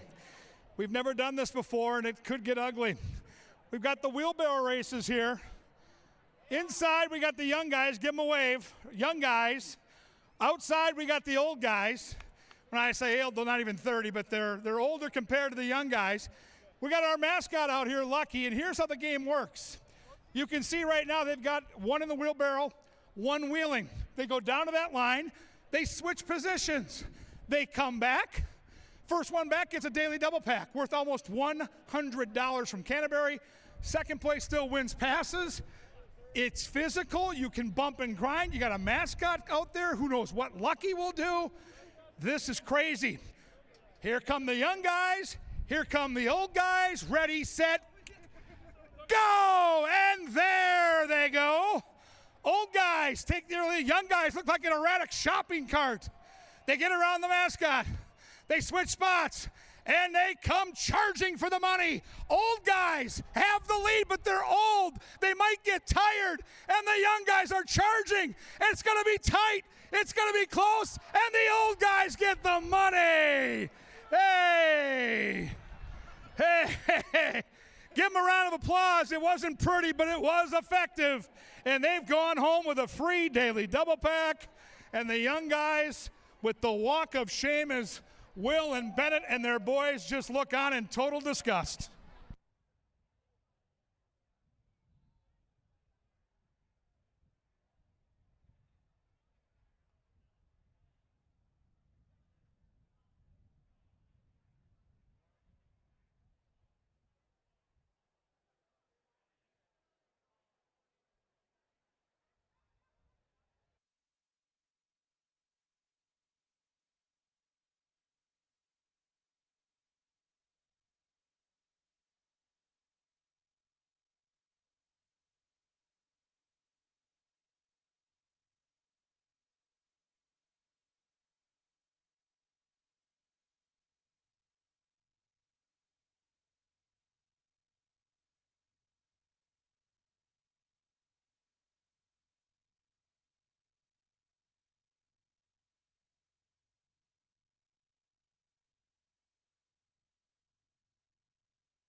And the horses have reached the starting gate. It is now post time for the Spearfish Sammy Classic.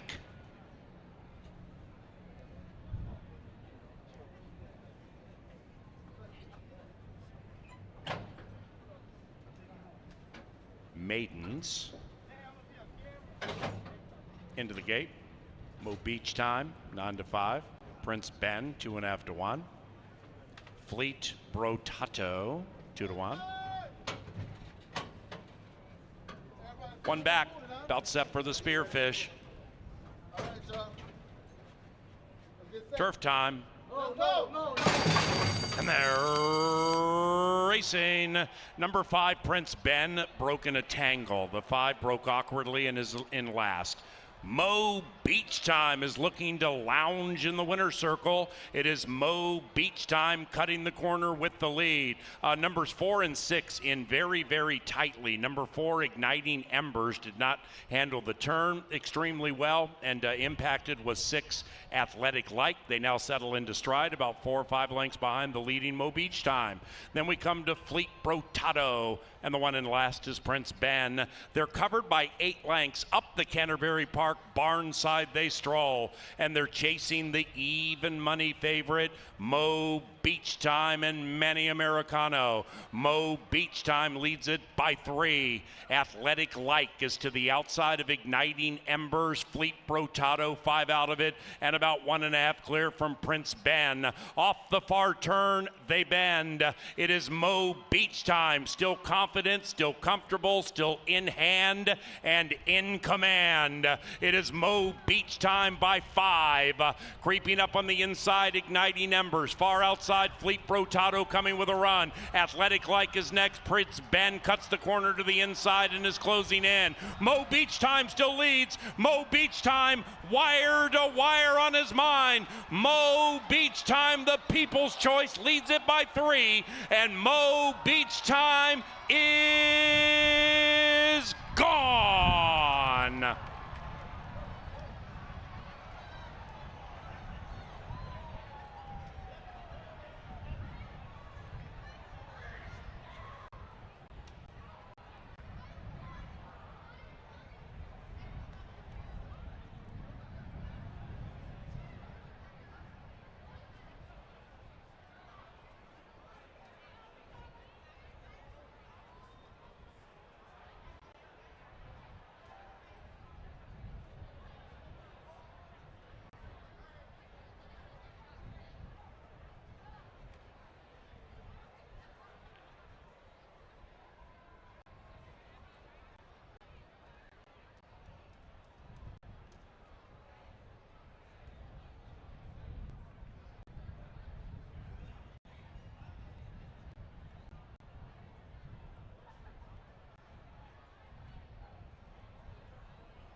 Number 2, Mo Beach Time ran first. 2-1-5-6 is official.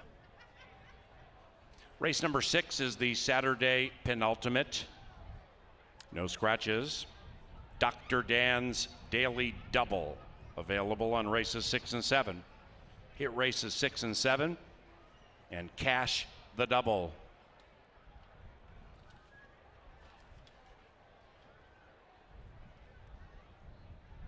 Race number 6 is courtesy of Minnesota Soybean Research and Promotion Council. Minnesota, the state of soy.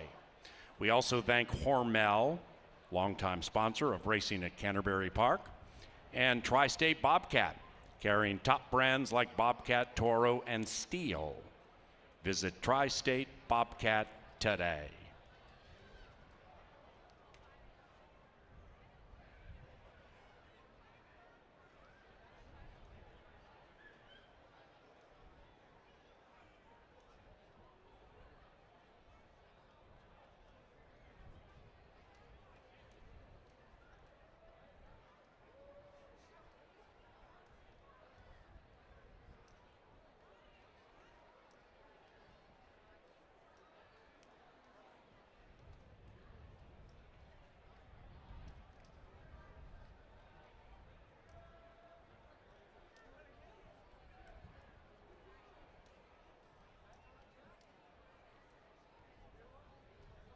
Up to the winner's enclosure, Mo Beach Time and Manny Americano.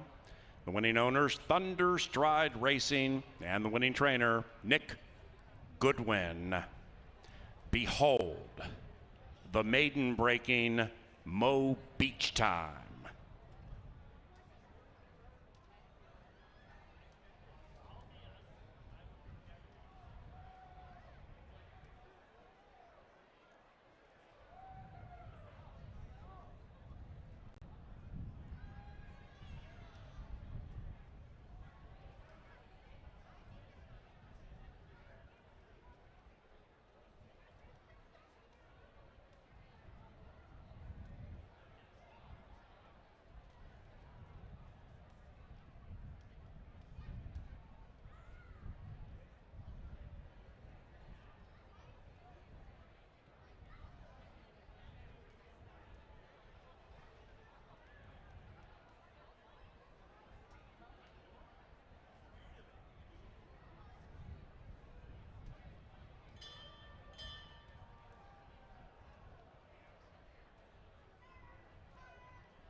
And they're racing.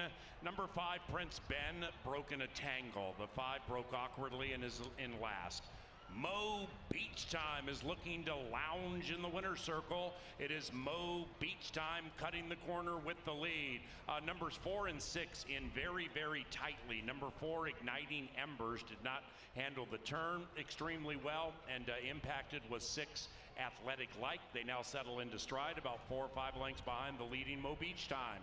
Then we come to Fleet Brotato, and the one in last is Prince Ben. They're covered by 8 lengths. Up the Canterbury Park barnside they stroll, and they're chasing the even money favorite, Mo Beach Time and Manny Americano. Mo Beach Time leads it by 3. Athletic Like is to the outside of Igniting Embers. Fleet Brotato 5 out of it, and about 1.5 clear from Prince Ben. Off the far turn they bend. It is Mo Beach Time, still confident, still comfortable, still in hand and in command. It is Mo Beach Time by 5. Creeping up on the inside, Igniting Embers. Far outside, Fleet Brotato coming with a run. Athletic Like is next. Prince Ben cuts the corner to the inside and is closing in. Mo Beach Time still leads. Mo Beach Time, wire to wire on his mind. Mo Beach Time, the people's choice, leads it by 3. And Mo Beach Time is gone.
Welcome back to the paddock. We get set for the final two races of the card. We call it the late daily double.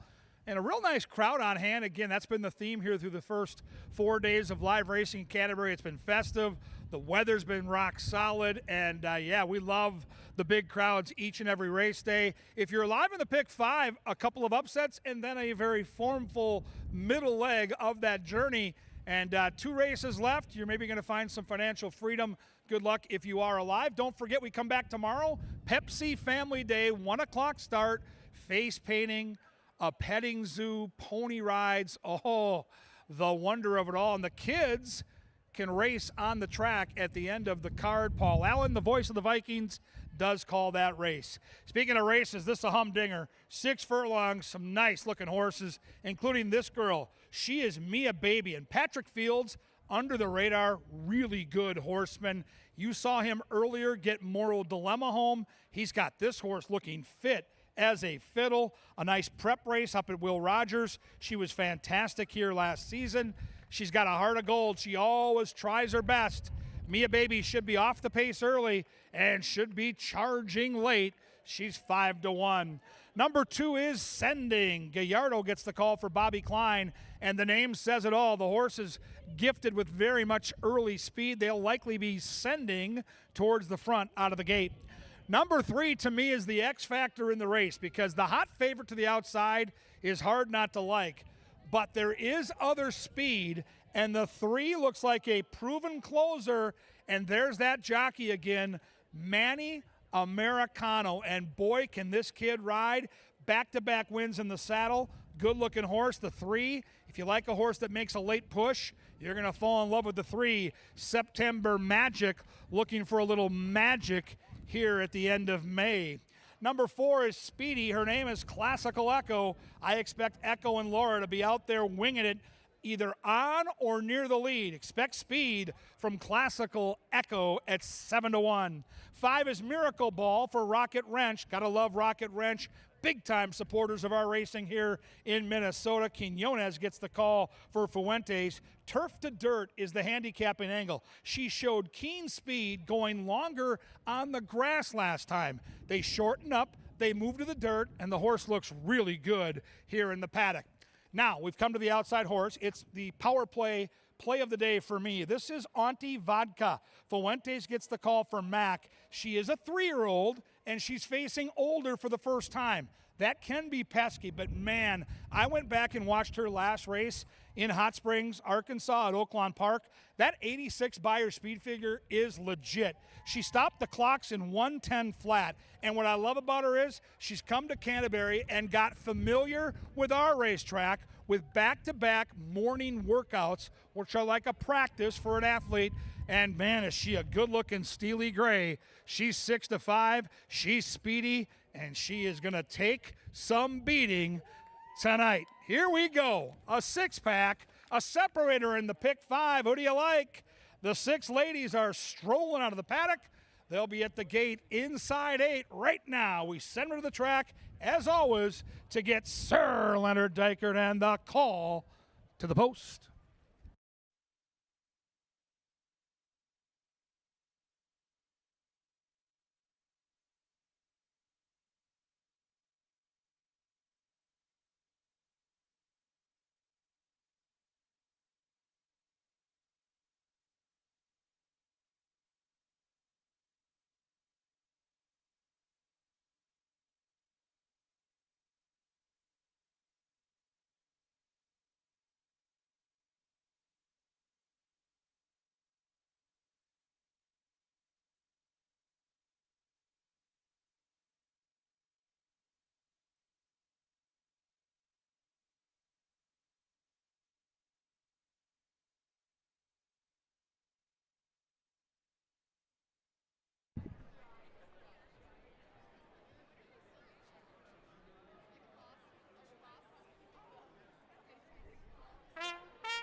3 minutes.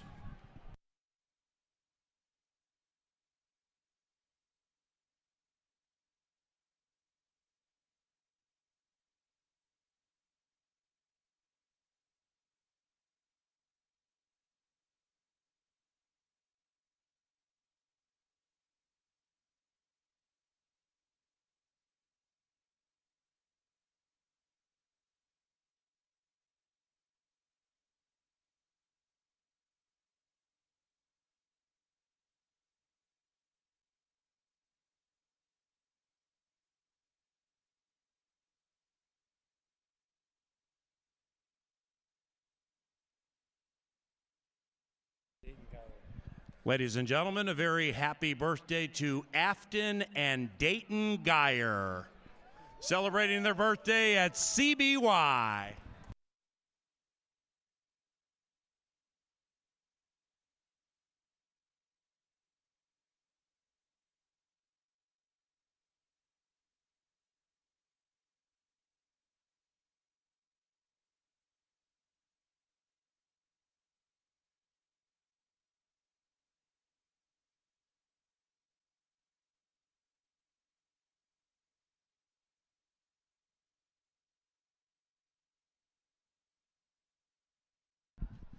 Two minutes.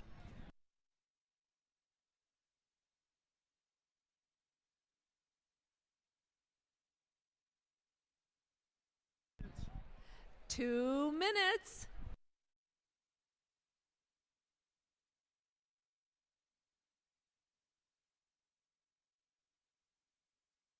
One minute. Seatbelts, please.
They're at the gate.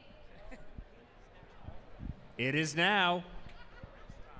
Race time.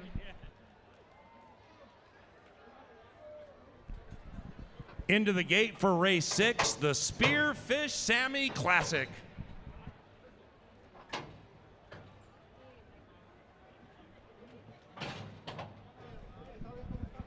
Jeff Anderson to the petting zoo to claim your hamster collection. Jeff Anderson to the petting zoo urgently.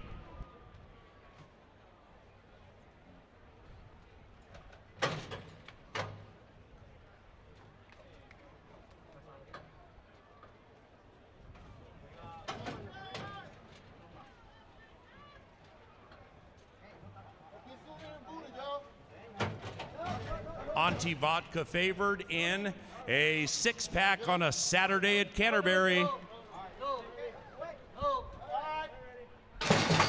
And they're racing. line in the Vikings Media Relations and Training Staff Classic. Classical Echo comes out of the gate in search of 2 in a row, sending at 35-1, comes shooting up on the inside, and the long shot is prominent. Miracle Ball is in third, 2.5 lengths from the lead, and to the inside of Auntie Vodka, looking to leave them punch drunk. September Magic is second last, shoved on. Then it's Mia Baby, 6 lengths behind. Classical Echo, who kicks away by 1. Classical Echo at 25-1 in front. Outside of that, Auntie Vodka is on the prowl, and the favorite joins the long shot, and they're coming home now. They're about 5 lengths clear from Miracle Ball. After that, we come back to September Magic, and up goes Auntie Vodka. Auntie Vodka from September Magic and Miracle Ball. It is Auntie Vodka by 5, and Auntie Vodka has left them punch drunk. Auntie Vodka has won 3 in a row.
And race number 6 is official, 6-3-5-1.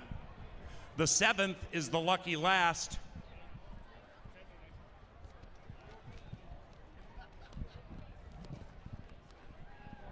The 7th race is on a firm turf course, post time about 20 minutes from now.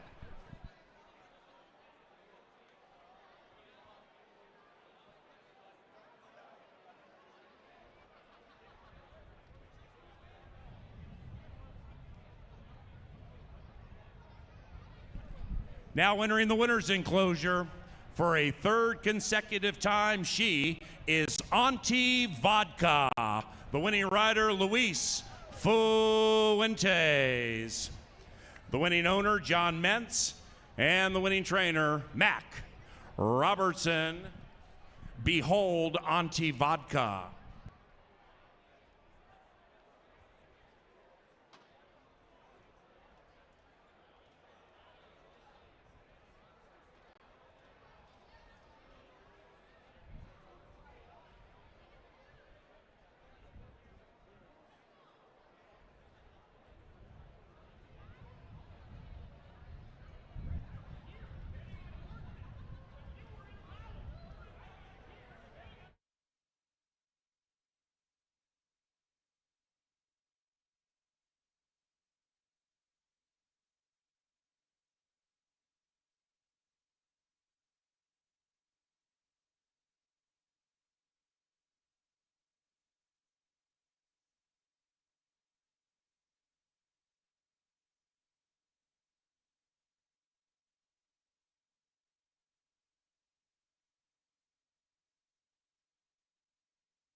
racing in the Vikings Media Relations and Training Staff Classic. Classical Echo comes out of the gate in search of 2 in a row. Sending at 35-1 comes shooting up on the inside, and the long shot is prominent. Miracle Ball is in third, 2.5 lengths from the lead, and to the inside of Auntie Vodka, looking to leave them punch drunk. September Magic is second last, shoved on. Then it's Mia Baby, 6 lengths behind. Classical Echo, who kicks away by 1. Classical Echo at 25-1 in front. Outside of that, Auntie Vodka is on the prowl, and the favorite joins the long shot, and they're coming home now. They're about 5 lengths clear from Miracle Ball. After that, we come back to September Magic, and up goes Auntie Vodka. Auntie Vodka from September Magic and Miracle Ball. It is Auntie Vodka by 5, and Auntie Vodka has left them punch drunk. Auntie Vodka has won 3 in a row.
Welcome back. Angela Herman, Kevin Gorg with you from the TV studio, high above Canterbury in the press box. And, pick 5, again, we talked about this throughout the first 4 racing days at Canterbury. Even though the field size is a little smaller, prices have been there.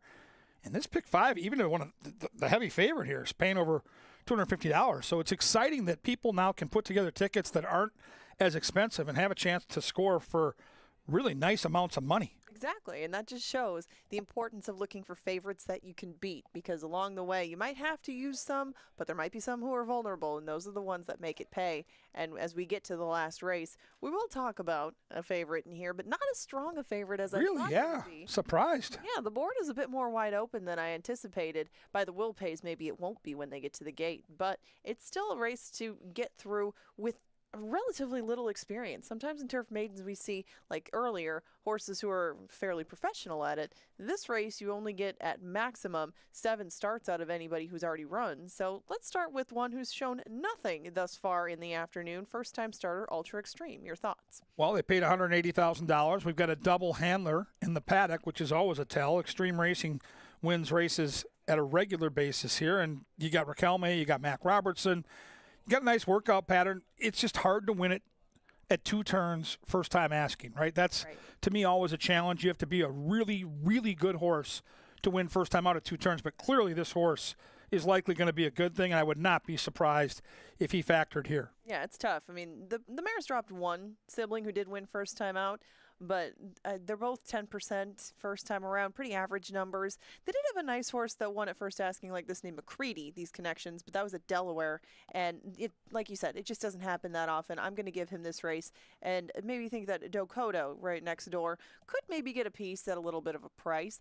I mean, he's 7-1. I think Trevor Jewell likes this horse, but he has shown no real consistent running style up to this point. What do you do with him? I like that debut on the synthetic at Turfway Park. Oracle's bullish on this horse, and he has a program he uses that with horses, especially around 2 turns, that can show speed, which Dakota did last time out. He'll have to step it up. He's been facing claimers. Even at Turfway, which runs some big-time racing. Those were $7,500 claimers. Claimed it for $75, bumped it up for $20, now in its special weight. Again, this race looks wide open. The betting tells the story. What do you do with the 3? I mean, he's 9-2, which is better than you're going to get, but this is something that you and I don't like. You look at the last 4 races, all 4 times the beaten favorite, whether it be on turf or on dirt down at Tampa. And really, once the jock got after him last time, he stopped. So I'm just wondering what tactics they're going to take with him today. Maybe save a little something. If they don't, he might have a bit of a tussle on the early lead. But I still think that his 6 starts of experience, you have to use him in the mix. He's done his best running on the turf. He shouldn't be out of it at any point. So the son of Demarchier, I thought would take a little bit more money, but he's 9-2 at the moment. 3-1 on Lieutenant Charm. Your thoughts? Yeah, we got to go quick. The horses are almost to the track. I think Lieutenant Charm fits with these. Chicago shippers over the years, from their turf course to ours, have done well. Noah's Gold, Angela, looks like a horse that always gets bet. I think with some speed, definitely has a chance. Definitely a part of the pace. I think that both he and English Icon will probably get pretty similar trips in here. I just thought English Icon could maybe do what Auntie Vodka did last race, sit towards the outside, wait for some horses that might get tired towards his inside, and take over when ready. Yeah, I like Americano in the saddle. I think he gets a real patient trip here and gets the W. There you see the analyst selections, 2, 4, and 6, very popular on the top side. Fans, we're back tomorrow, 1 o'clock. Pepsi Family Day. Come on out to the track. Pony rides, petting zoo, all kinds of fun activities. For Angela Herman, I'm Kevin Gorg. Good luck here in the last.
Yo, what's going on? Thank you very much for your patronage on track here at Canterbury Park, or those of you off-site who watch and wager and are part of Canterbury history. We are deeply grateful for your support. Now, in case you're stuck, the Chaser shows up every so often, thanks to Crown Royal, to offer you a wagering suggestion.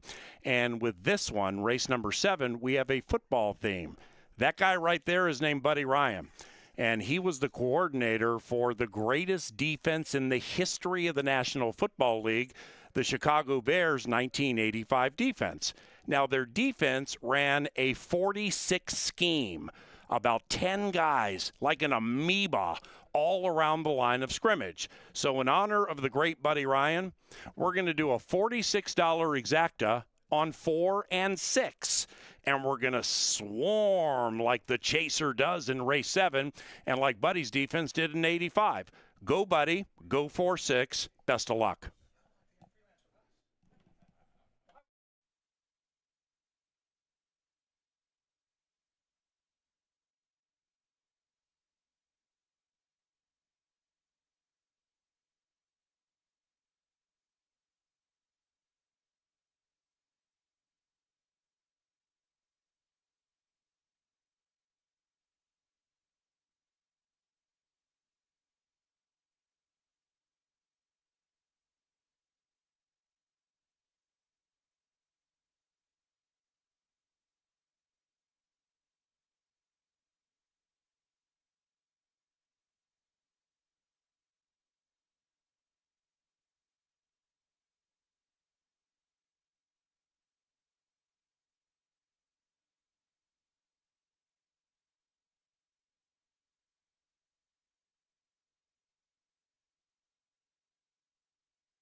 It's race time.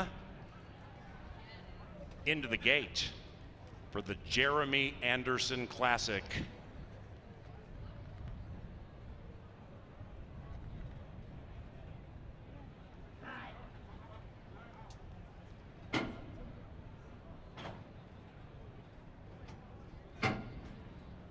In line, English Icon, 8-5.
There in the gate. Not ready, not ready, not ready. All right. And they're racing. English Icon came out very fast as the favorite to the outside. English Icon and Manny Americano put the pedal to the metal around the first turn, and they're joined by Noah's Gold to the inside, and those two go like the wind. Noah's Gold to the inside of English Icon, and they put nearly 10 on Lieutenant Charm, who is chill in third, about 5-6 lengths away from Ultra Extreme. Then we come back to Jolo Caesar, that one is second last, and the one in last is Dakota.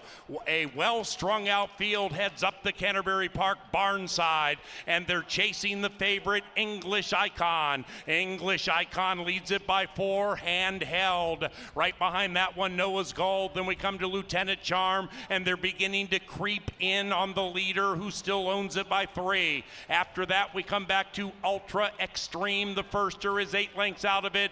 Now, Julio Caesar beginning to run on from behind, and Dakota is in last. They're covered by 9, and they have a quarter of a mile to go, and they're chasing Manny Americano and English Icon. English Icon continues to pound away with the lead, but the lead is diminishing. Outside of that, Lieutenant Charm, in between runners, Ultra Extreme is taking off in extreme fashion. Ultra Extreme puts away the favorite. Outside of that, Lieutenant Charm, but Ultra Extreme at 6-1, too good, and wins impressively. 1-4-6 in race 7.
Number 1, Ultra Extreme.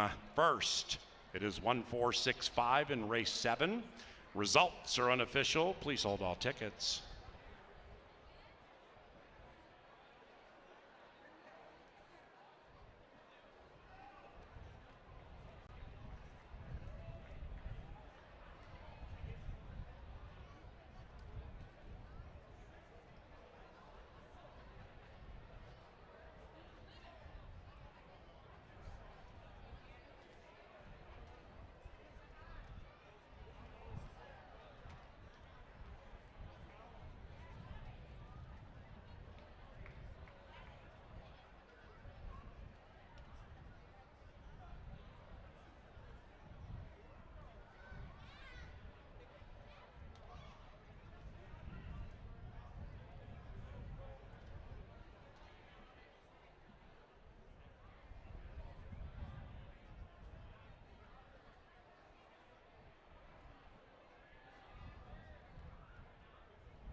And Saturday is official.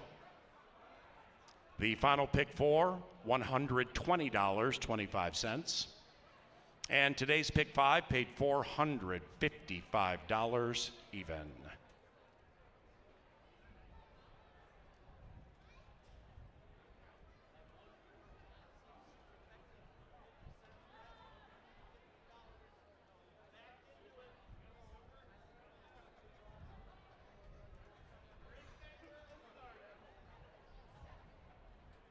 Now entering the winner's circle, Ultra Extreme and jockey Jose Riquelme. The winning owners, Extreme Racing Stables, and the winning trainer, Mac Robertson. Ladies and gentlemen, tomorrow is Pepsi Family Day, and we start at 1 o'clock. On behalf of our esteemed television department, those here in the Dark Star press box, and for our management team, thank you very much for watching and wagering on racing at Canterbury Park. And if you're leaving the racetrack, please drive safely.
racing. English Icon came out very fast as the favorite to the outside.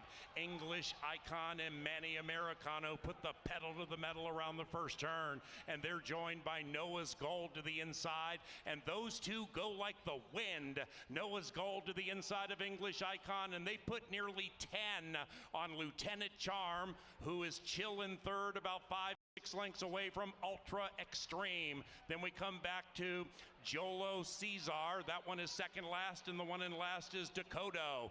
A well-strung out field heads up the Canterbury Park barn side, and they're chasing the favorite English Icon. English Icon leads it by 4, handheld. Right behind that one, Noah's Gold. Then we come to Lieutenant Charm, and they're beginning to creep in on the leader, who still owns it by 3. After that, we come back to Ultra Extreme. The firster is 8 lengths out of it.